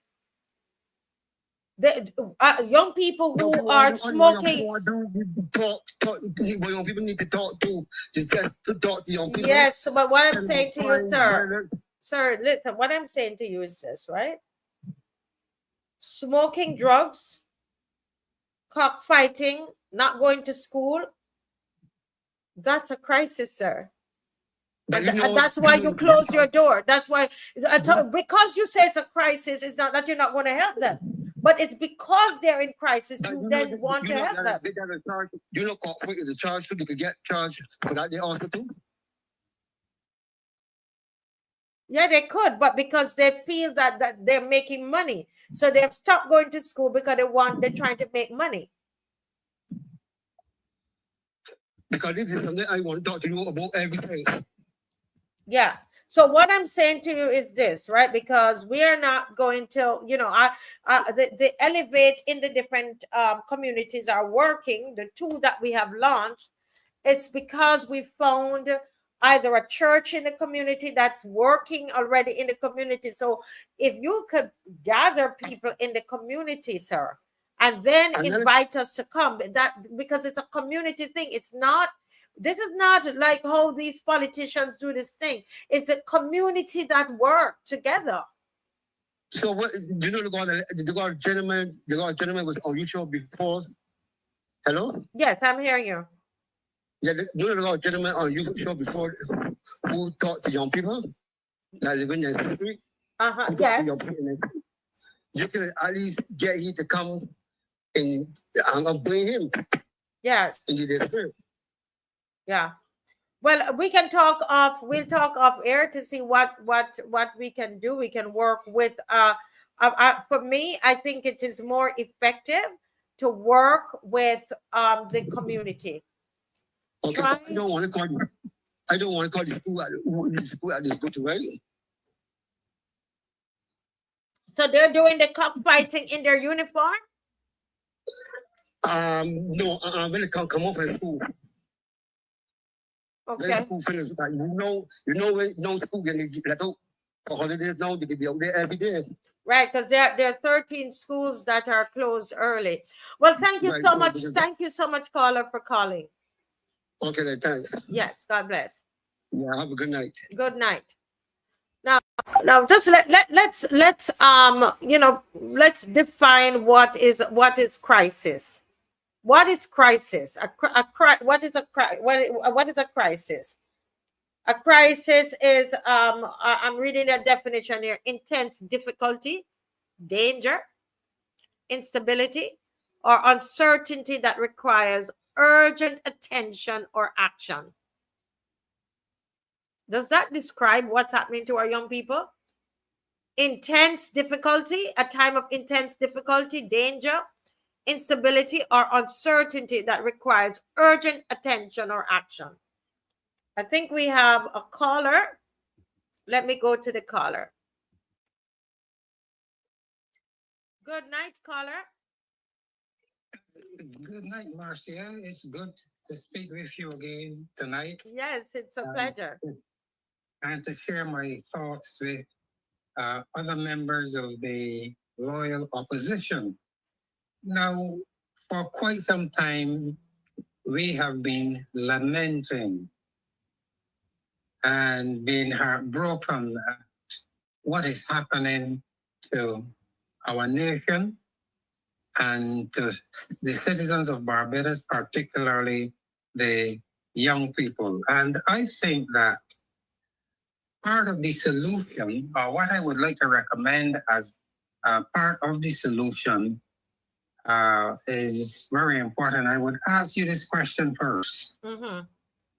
Do you think we have, as a nation, do you think we have a national vision and a national philosophy of life? There's a reason why I'm asking that question. No, I don't think so. I don't think so. And I think that that is part of it. Part of why we are in a crisis. Right. Because so then you would agree with me that a national vision and a national philosophy is very significant to national development. Correct, yes. Right. Because in my estimation, I think that both a national vision and a national philosophy of life would play the role or fulfill the role of a compass. You know what a compass is? To give direction. And a sonar. A sonar is, a ship would use a sonar, or a submarine would use a sonar to sound the depth of the ocean, right? And I think that a national philosophy and a national vision would equip us as a nation, as a people, to navigate the difficulties of life.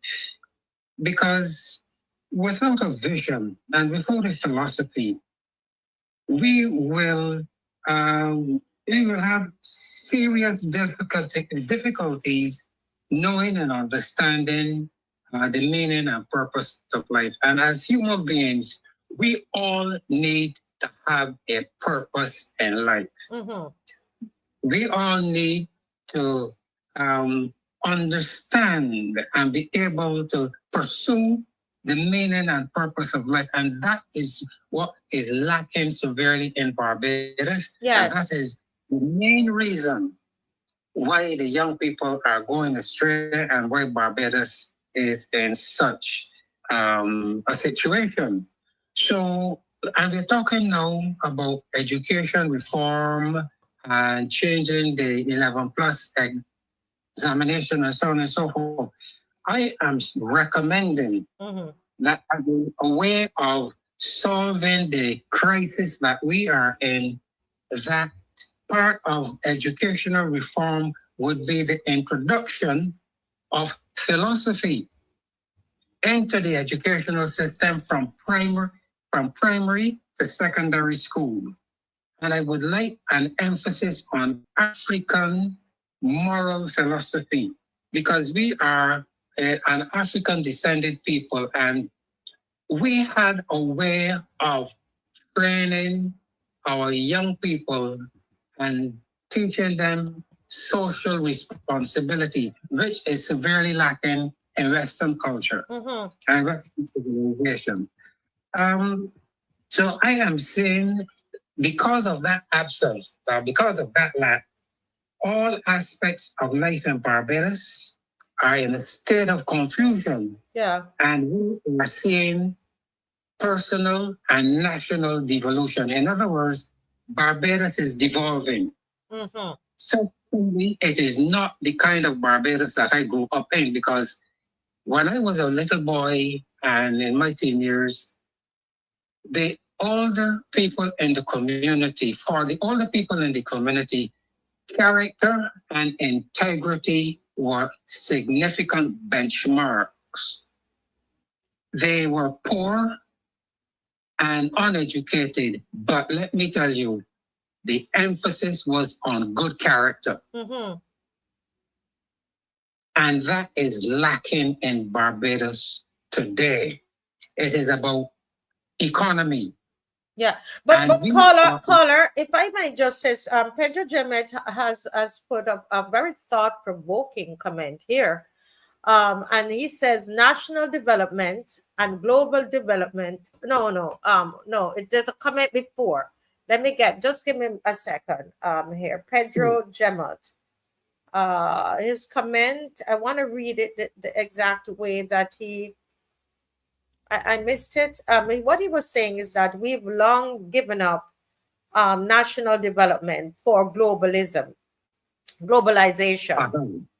Yeah. National development and global development will not work. The people fell for globalization because we don't even feel like we are we're a people. We're what does it really mean to be Barbadian? Do we, so with that feeling, that desire for national development, even our leaders, they are talking about creating this cosmopolitan society. So they have gone past, what being Barbadian. So what are your thoughts about that? Yeah, that is exactly what is happening, you see, because nowadays, politics and being a leader is about global reputation. Right. Our prime minister should be focusing first and foremost on national development, on people development, because that is what we elected, or that is why she was elected, I would hope, to focus on the development of the nation. Because this idea or this foolishness about global citizen and global this and global is nonsense. That is nonsense. You first, in fact, the old people will say charity begins at home. Yeah. Charity begins at home. Well, how do we get back there? Because right now, what is being presented to us, it's where we look to outside for validation. Electronic crazy, Miss Electronic, why does Western culture have to be the measuring stick for what Barbados does or don't do? And what we're seeing is that is how leadership is being developed, and that's how that's just how leadership is being played out, where it is all about what's happening, what others are doing, and then that's the the playbook for Barbados is what is happening in the world.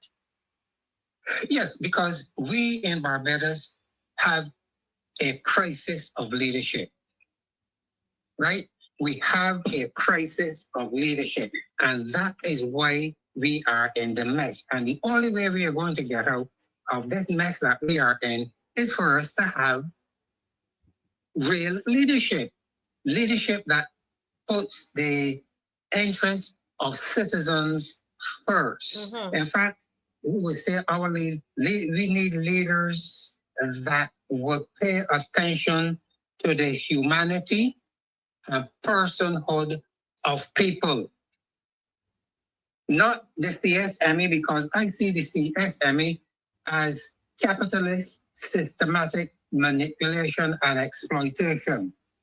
We need to focus not on an economy, but on people development.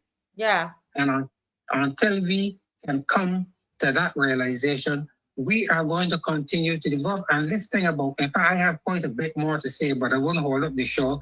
But that citizenship bill and the anti-defection bill, those will take another thing. But finally, when a civilization forgets its soul, it begins to rot from the inside out. And I think that in Barbados, we have lost our soul. And that is why we are seeing the kind of rot. Explain for me, when you say lose, we want to break it down so that the people, when you say that we have lost our soul, what do you mean? Plain and simple.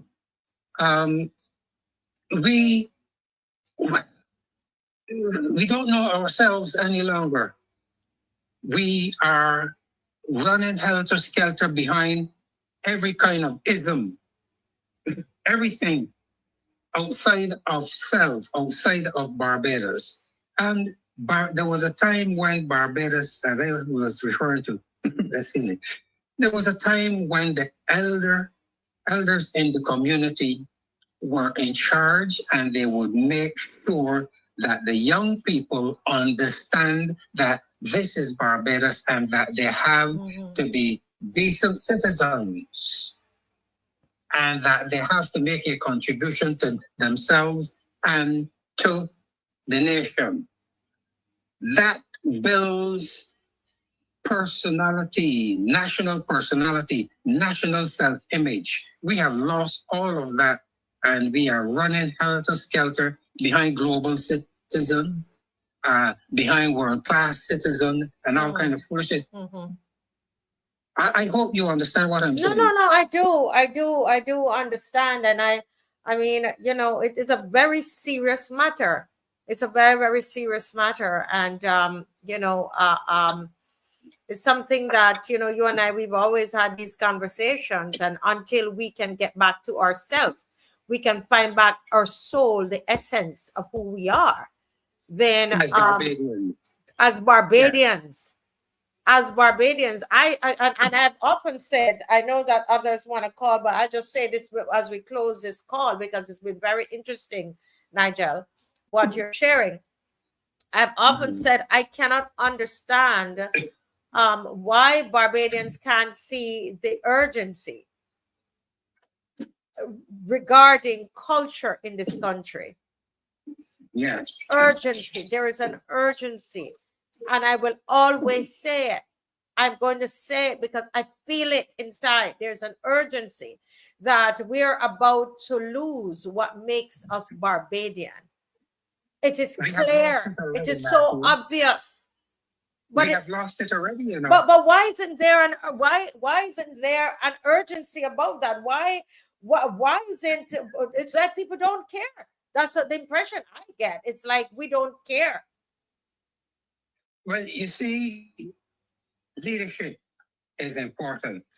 And for me, the office of Prime Minister is very significant because the Prime Minister, as head of government, he or she sets the tone for national development and national self-respect and so on and so forth. So if the Prime Minister and the President, if they are not of that, if they don't have that kind of vision and that kind of understanding and the significance of their role as leaders, then what do we have? Yeah, you know, I agree with you to some extent. I believe though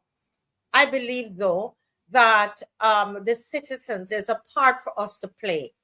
All right. So I agree with you that the tone that they're setting, they're really not focused on Barbados and being Barbadian. They're not. I mean, they just launched something about they having a pajama party. That is so from another country, you know. But that's those are people holding the highest office in this country, and they're at a pajama party. You know, it's so ridiculous. You know, They're having a what? To launch Bimpe, they had a pajama party. That's something that they took from somewhere else. You know, these are people, they're at the highest levels, the levels of leadership in our country. But I still believe that as citizens, that we need to continue to speak out, continue to take charge of our communities. It is the 60th anniversary.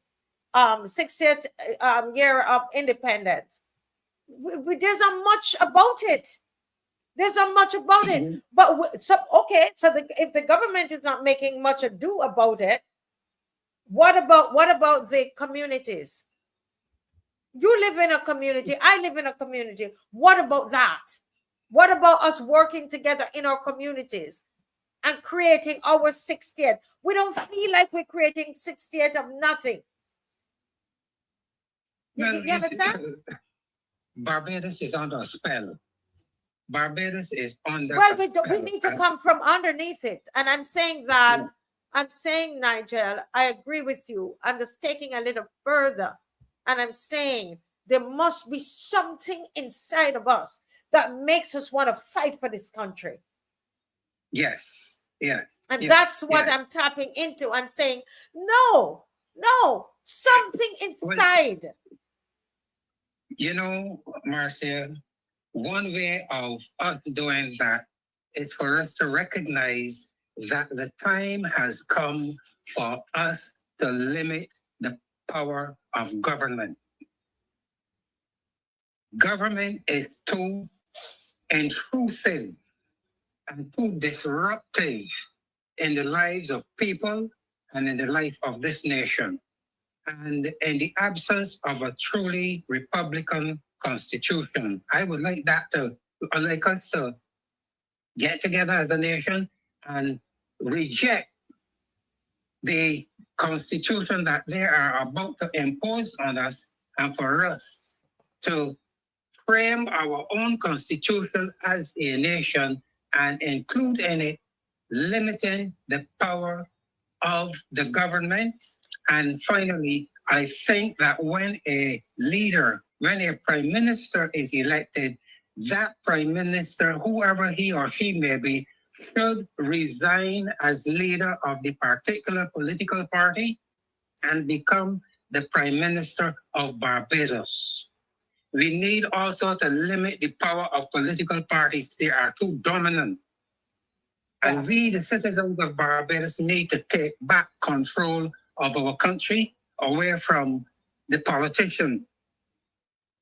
Right. And I agree with that, you know, and I agree with that. I now want us to think of the whole and what you're saying. And you don't have to answer the whole because, you know, everybody, you're here to cast vision, right? And then there are those who might be listening and might say, Marcia, okay, this is the whole. But I believe that what we all has here, we're giving the government too much power. You understand? And the way the practical way that we take it back, start to take back our community, take back your street. You understand? Yes. And do something. But thank you so much, caller. You're welcome. You're welcome. Yes. Sorry, there's an emptiness in many of us. We are not accustomed to thinking outside the box and challenging the status quo. My God, reading. I don't understand the last part of it, but I want us to really move past just. I think a lot of what Nigel is saying is it's what we need to do. Not a lot. It is what we need to do. We've got to bring that now in a practical sense, right? Of how it is, and to find that BAJANS inside of us to fight for our country, or else it's just talk. A caller, welcome. Hi, good night, Marcia. Yes, good night. Good night. Let's see if we can hear you better tonight. Go right ahead, sir. I agree with Nigel 128%. I would try a little further. We need to put our trust in God. Yes, philosophy is good to know, to have a complete philosophy of life, how you see life. But it takes me back to the speech by the late Walton Barrow, the mirror image speech. And I think that a lot of people need to somehow get a hold of that speech and really, really listen to it. Because I think that that speech will be more relevant, even so today in today's climate. But caller, let me stop. Let me ask you something there. I hope you don't lose your train of thought, because I really want us to. I love the mirror image speech, and I agree with you that we need to go back to that. How is that going to help us right now? Tell me, explain. Because for me, the speech itself will cause people to look within yourself. Where do you see yourself? How would you like to see your children's children in their future? Where would you like to see themselves? And a lot of them don't look at that anymore. They don't look at that anymore. We seem to have lost ourselves. We've become too caught up and too inculcated with other realities that are not really realities from the outside. So for me, we have stopped thinking. BAJANS, black people in general, I would say, don't really think. We allow other people to think for us. Okay?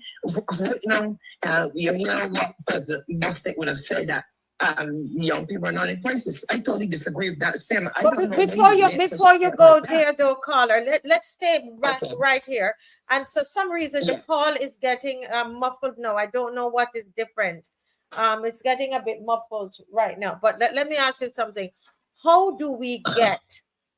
I agree with you about the mirror image speech, because that I mean, I read that and I get, you know, I read a speech, you get very emotional about it, etc. And it causes you to do an introspection of self.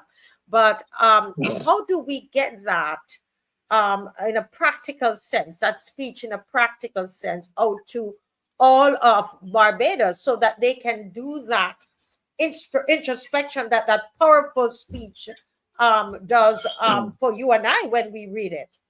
Help me. Well, I think that we can get it out there by, you know, getting from audios done and getting it into the schools. How many of them in the schools know about that? How many are taught about that from primary school to secondary school level? I would go even as far as even the colleges and the universities. Sorry.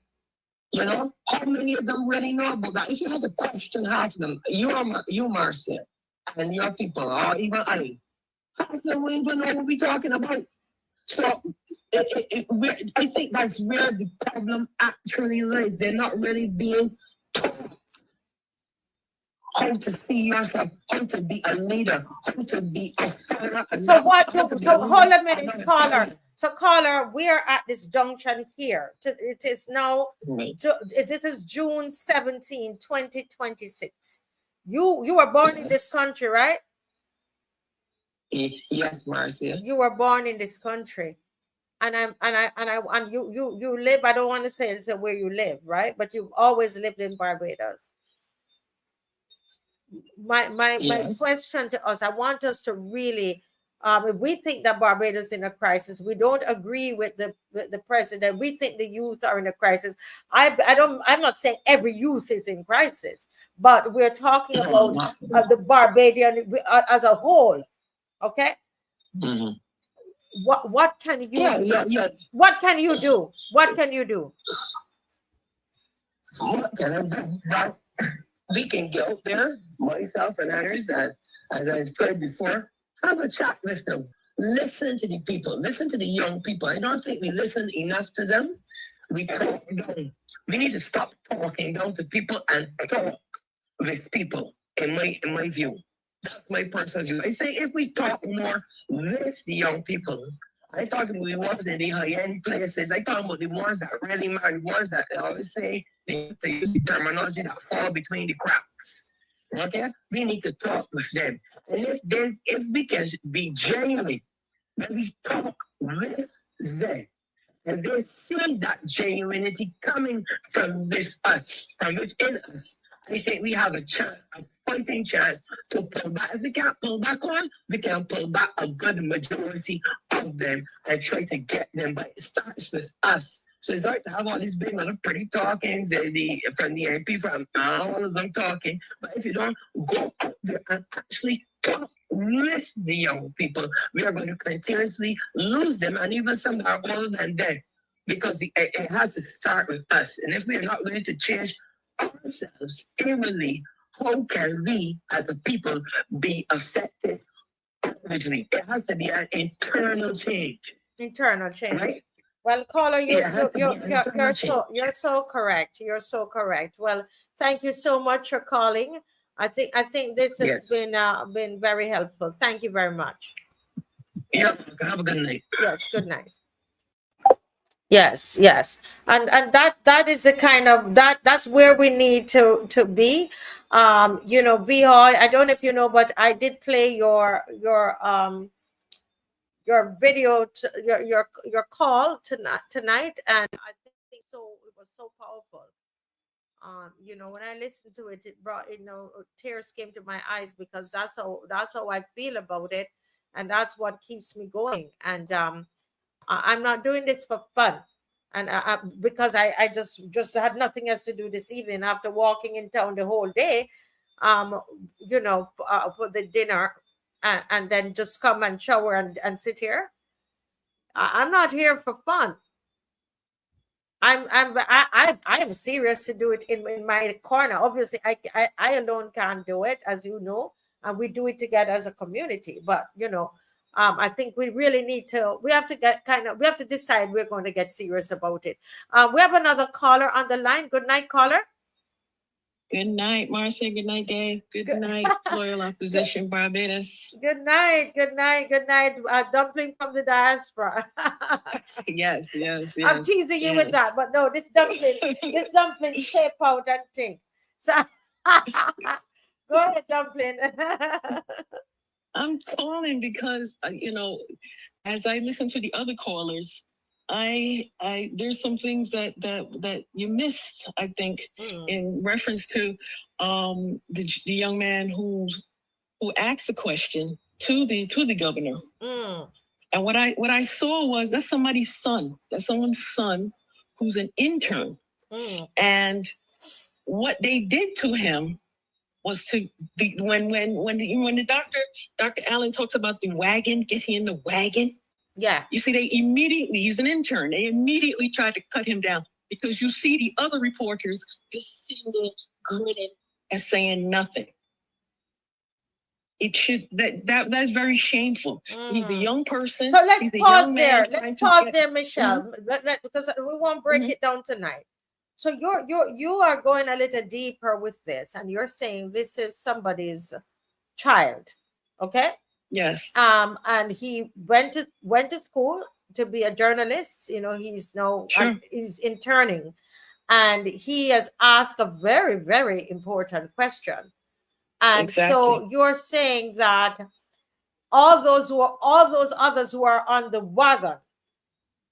On the wagon, yes. They thought that on the wagon. They thought it. They decided to laugh at him. Exactly. And so he's green.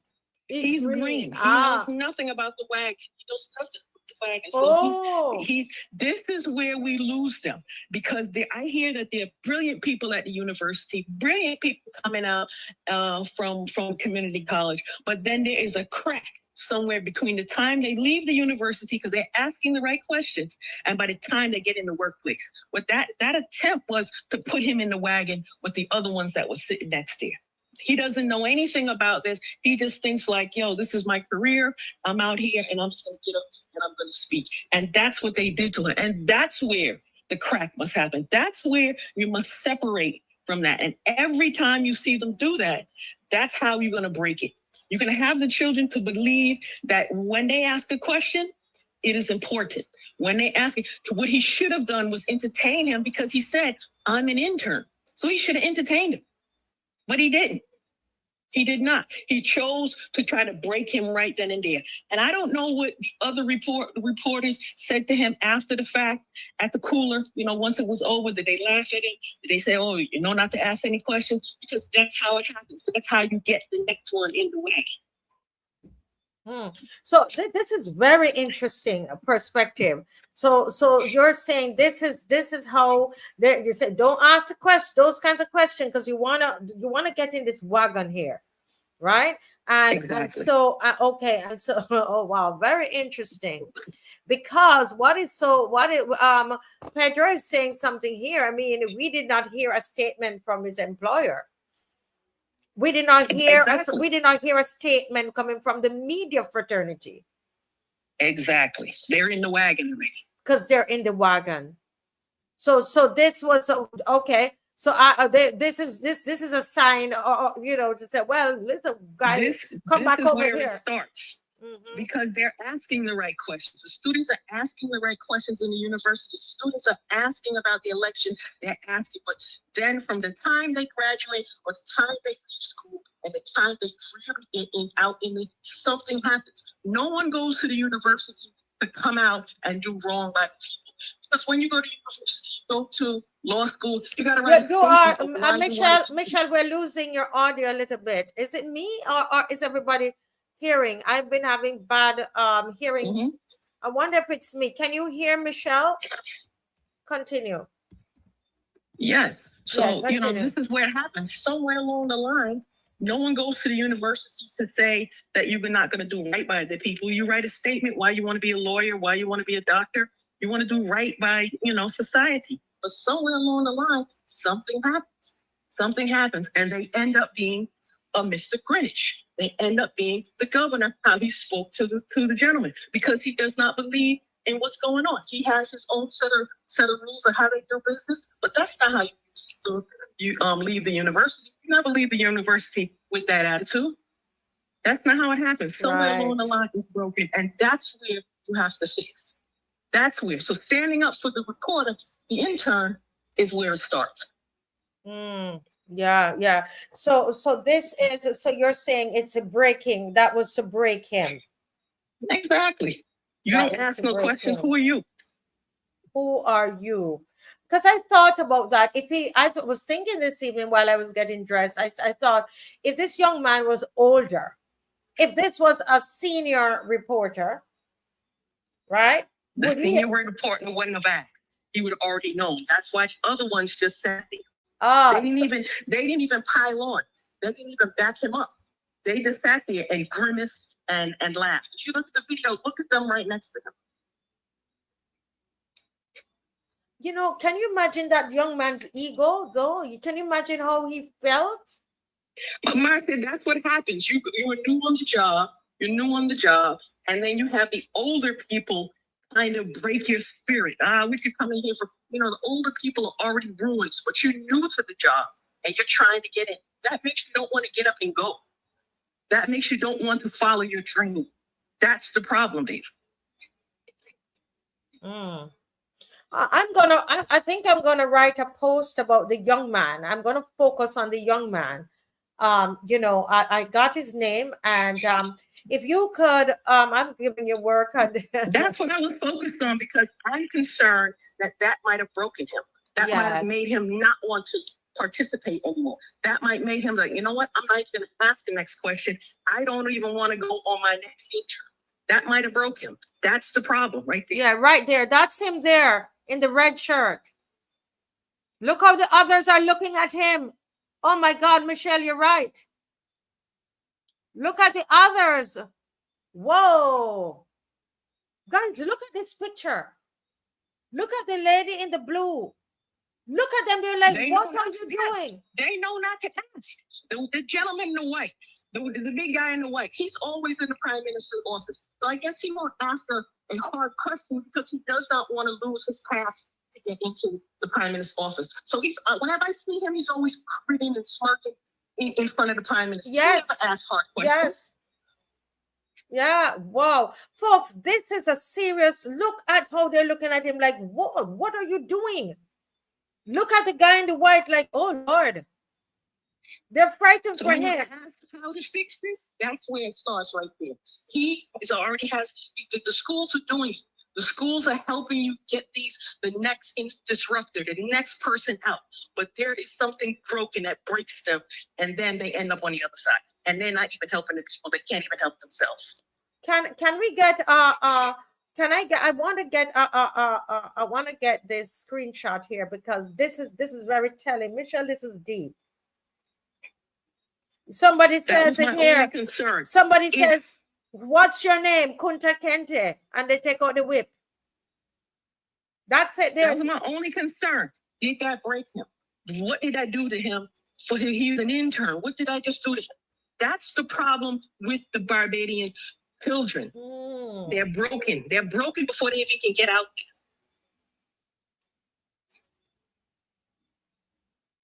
there. You always got to be in someone's wagon to move on. This is very deep.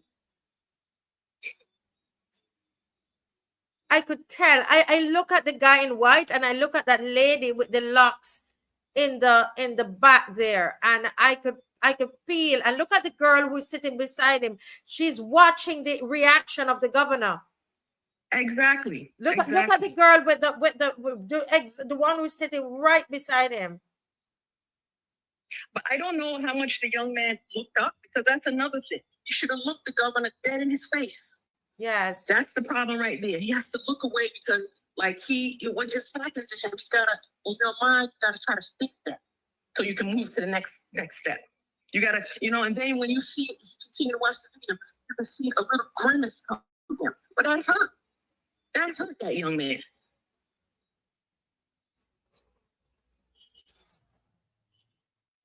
And they care about young people. They don't care about nobody. They care about themselves. That's it. So people come out giving an apology, that was for himself. That was not for the young man.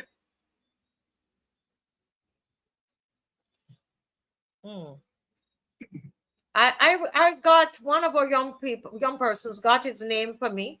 And so my plan was, I'm putting together something about him. Right? Because there's no shame here. Michelle, I have 3 sons. There's absolutely no shame. He needs to hold his chin up and do it again. Hold your chin up, boy, and do it again. I love that. I'm going to write that down. That going in my post. Don't let those ones sit there. Don't feel like you need to be part of that circus that's going on. Ask the questions. If he's going to come out nasty like this, ask it again. Yeah. That was very hurtful. I always look at the children. Very, very hurtful. I agree. I don't care about the governor. He's a grown man. He has his life already. You have to look at the ones that's coming up. He said it immediately. I'm an intern. They should have handled him with kid gloves. Yeah. The way he, and there's some of these here, they feel that they are the only ones that have the right to ask a question. I have dealt with some of these sitting here, and they don't want anybody else. They have been given this sort of boundaries or no boundaries. Today, Barbados gave them some boundaries. You will not do that again. You will not do that. We asked a question, we need an answer. So that's the problem. You need to close these boundaries between government, between the politicians, and between the citizens. We hire you. You don't hire us. Yeah, this is you're speaking like a mommy, a mother, and that's how we need to look after our young people, because I thought about it tonight and I said, if he was seasoned, would they have said that? But no, the seasoned people would never ask. They would never ask. They would never ask. Yes, they would never ask. He doesn't know anything about this kind of culture, and look what he got. Yeah. And listen, folks, us analyzing this, don't get it. I'm not saying, you know what, the governor apologized. We've gone past that. Please understand that. We are doing a deeper analysis here. We've gone past that. Right, we've gone past the apology, but then you have the psychological damage that you may have done to the psychological damage, and not just to the young men, but to the others. You see, you remember Animal Farm? Yes. So they punish certain animals, and then the rest of them, no, don't do it. Don't do this, because you will be made. This is like lynching, You'd be made an example of. Yes, you would be. That's to rein him in. He's new, so they're gonna rein him in. Yes, as Adrian is saying, that he has had, the guy in the white shirt, he has had his trouble, because he started out very strong, the guy in the white shirt, and asking the deep questions until he's had to stop. Exactly. I've seen him in the Prime Minister's office, and I see the questions are just nonsense. Just nonsense. But I don't think he started out. I don't, Michelle, in all fairness, I'm sorry, I'm talking over you. Finish what you're saying, please. No, they're smiling at the people. You're there to do business. This here, like, this is business. You're here for the people. So you come report to the people what is going on. You made it to the Prime Minister's office. Come report to us what's going on. Be serious about it. Yeah. Yeah, some of them, they're at somebody right there, bootlickers. I've seen these in action before. I told you, Michelle, I was at a leader of the opposition had a press conference, and I was asking a serious, deep question to the DLP. They didn't give me a question. I wanted to ask them how they were planning to do, like a serious question. And, one of these here, they just started, turning the seat like, come on, we're ready to go now. This needs to be finished now. And sometimes this guy in the white, he behaved like he's the only one to ask a question. And they and one of them turned on their phone and played a video. Well, here's the thing. Then you know what kind of culture that it is in the newsroom. You are sent to get a story. What did you bring back? What did you bring back? So there's a culture there.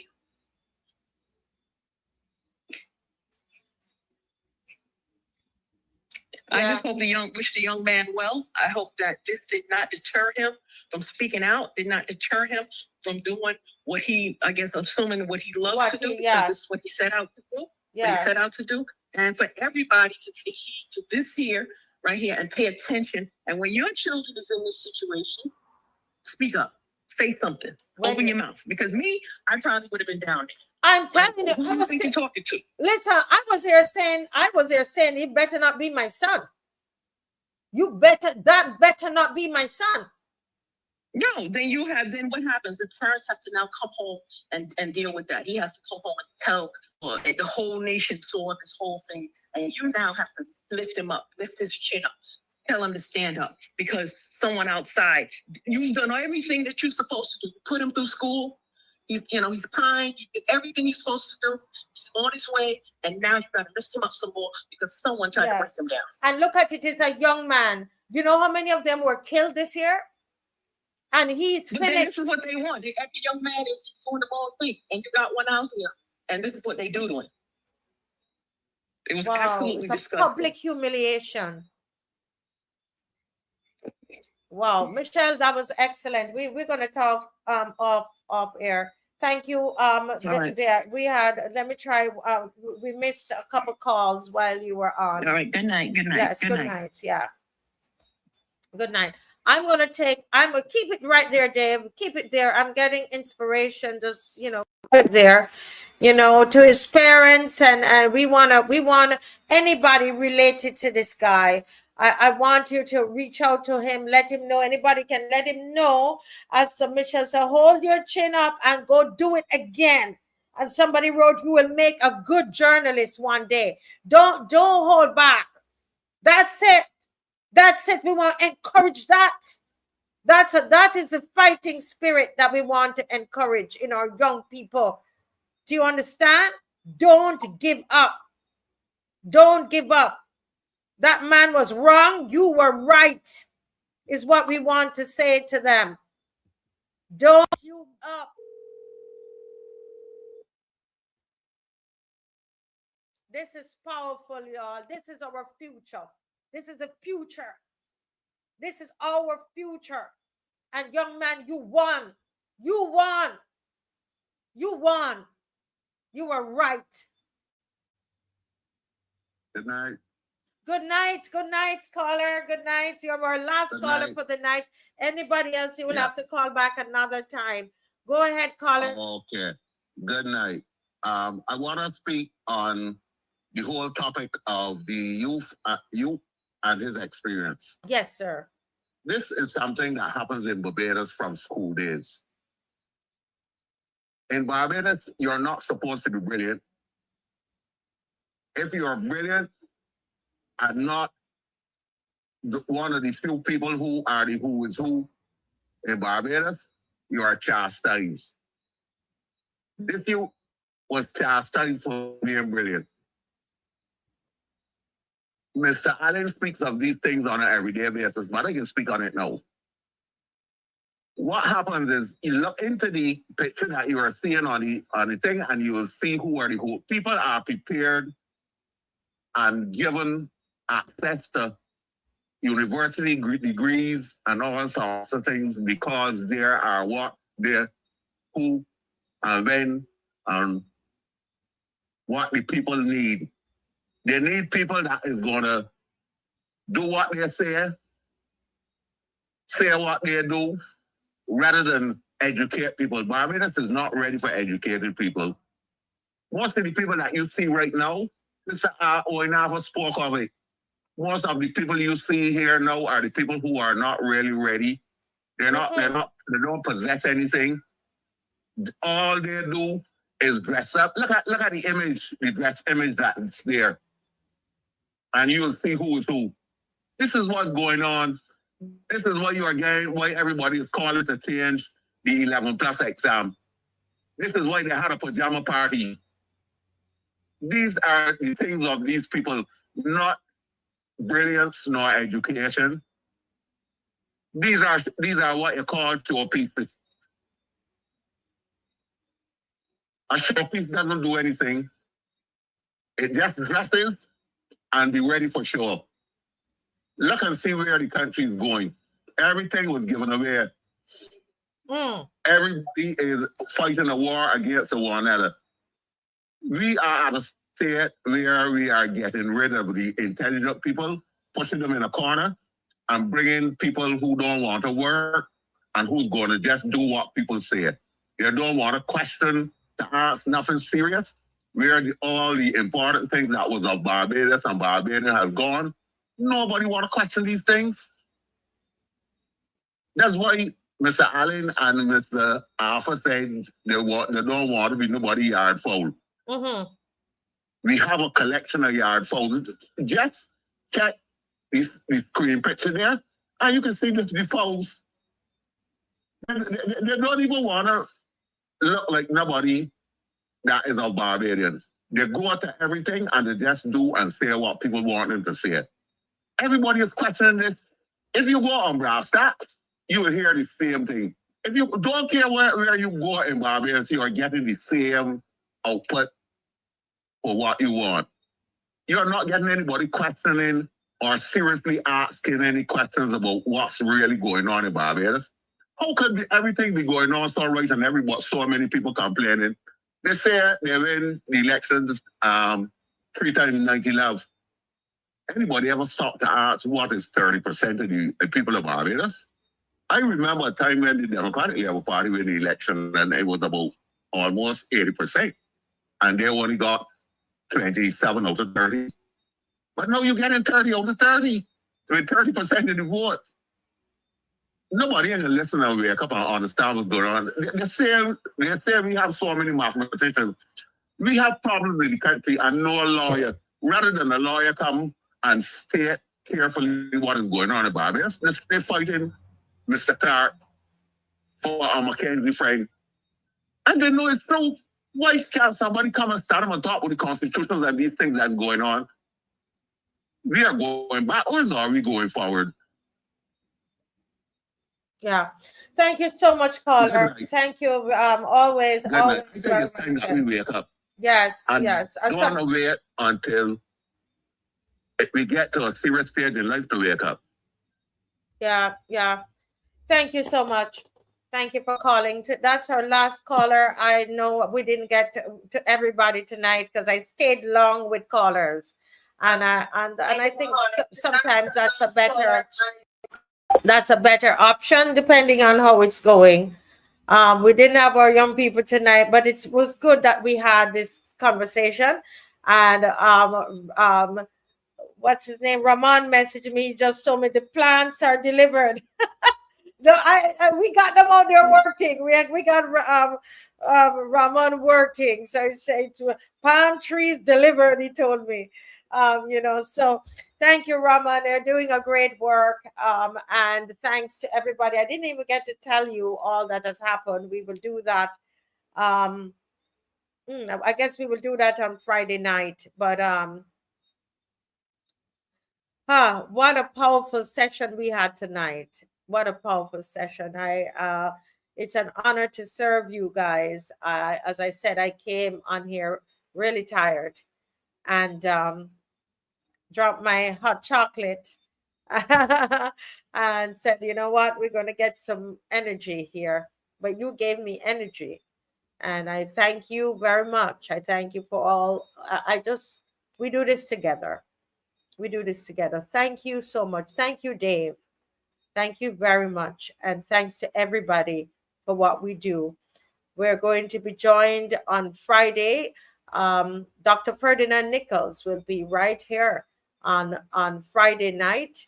And I'm hoping to get Maxine McLean on. She has an event, and we haven't had her on this week, I don't think, as yet. But she should be on Friday and hopefully on Sunday as well, depending on what's happening, where she's at, if she can get her, because we would love to hear her weigh in on this. Yeah, I couldn't bring her tonight because I thought I was going to have the young people tonight, but it didn't work out. So, but she will be on Friday. She was on last Friday, and hopefully she can join us on Sunday. Guys, thank you, and you have a great night. Please share the show, like the show, send it about. And when you see me put up the post on that young man, I want you to like it and to share it. Don't be afraid. Don't be afraid. Don't be afraid of my posts. Share it, please. We're going to encourage this young man and all young men and young people across this country. I love you all, Barbados. See you. God bless you. Bye-bye. Well, let me go.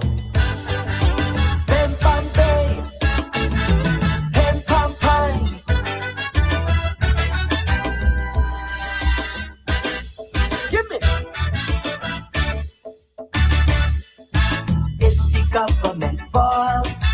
That is what when I say. From the time them get the vote, them bring the IMF in. It's the government falls. 29 and me a monthly. Get and raise the tax so high, people barely getting by. But wasn't it you who decide? You want big loan for home and care, and it was you who decide. You can shopping in Panama, you can decline, you have no credit. But like a ball, you're bouncing a check. When you know your account never had money yet. So stop blaming the government for your predicament. They do not mandate the choices people has made. Stop blaming our leaders for our disasters. They do not dictate the choices that people make. It's our duty, each one of we must accept responsibility. After one night and fence, stop blaming the government. Stop blaming the government. Stop blaming the government. Your time would be better spent if you stop blaming the government. Stop blaming the government. Stop blaming the government. Reflect on your own mismanagement and stop blaming the government. Blame, blame. Stop blaming the blame, blame.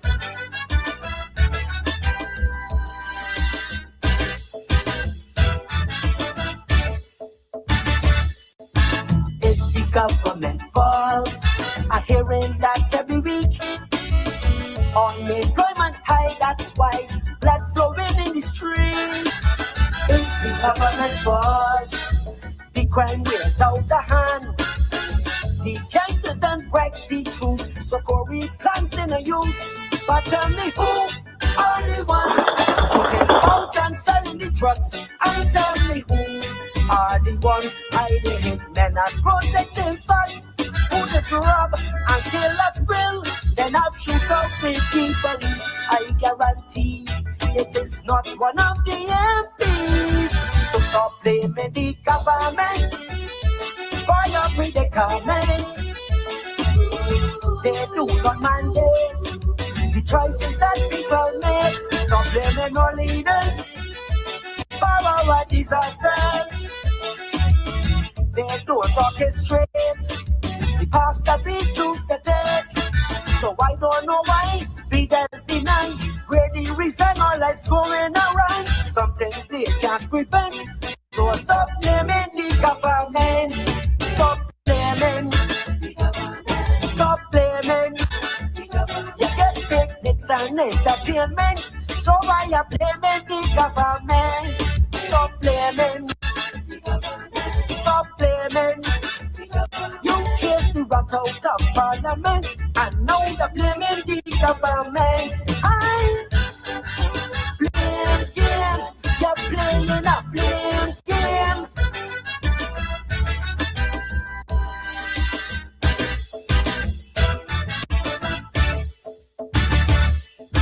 It's the government fault. That's the talk going wrong. Clearly them is the reason morality losing ground. It's the government fault.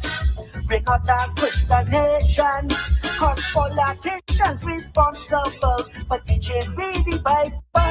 No, it was you who decided that all church leaders are frauds, and it was you who decided that you want Satan and not God. But the same out the gospel each day is the same out you need to pray that the God you hate will take the problems away. So stop blaming the government for your predicament. Whoa, they do not mandate the choices that people make. Stop blaming our leaders for our disasters. They do not dictate the choices that people make. So stop the assault, cause it is we fault. The cutting we suffer and they pouring it so. You may not be content, but stop blaming the government. Stop blaming. Stop blaming. If it's the loss that get the results, why wanna blame the government? Stop blaming. Stop blaming. Signal Ashley and Tyra repent. Now they're in love with the government.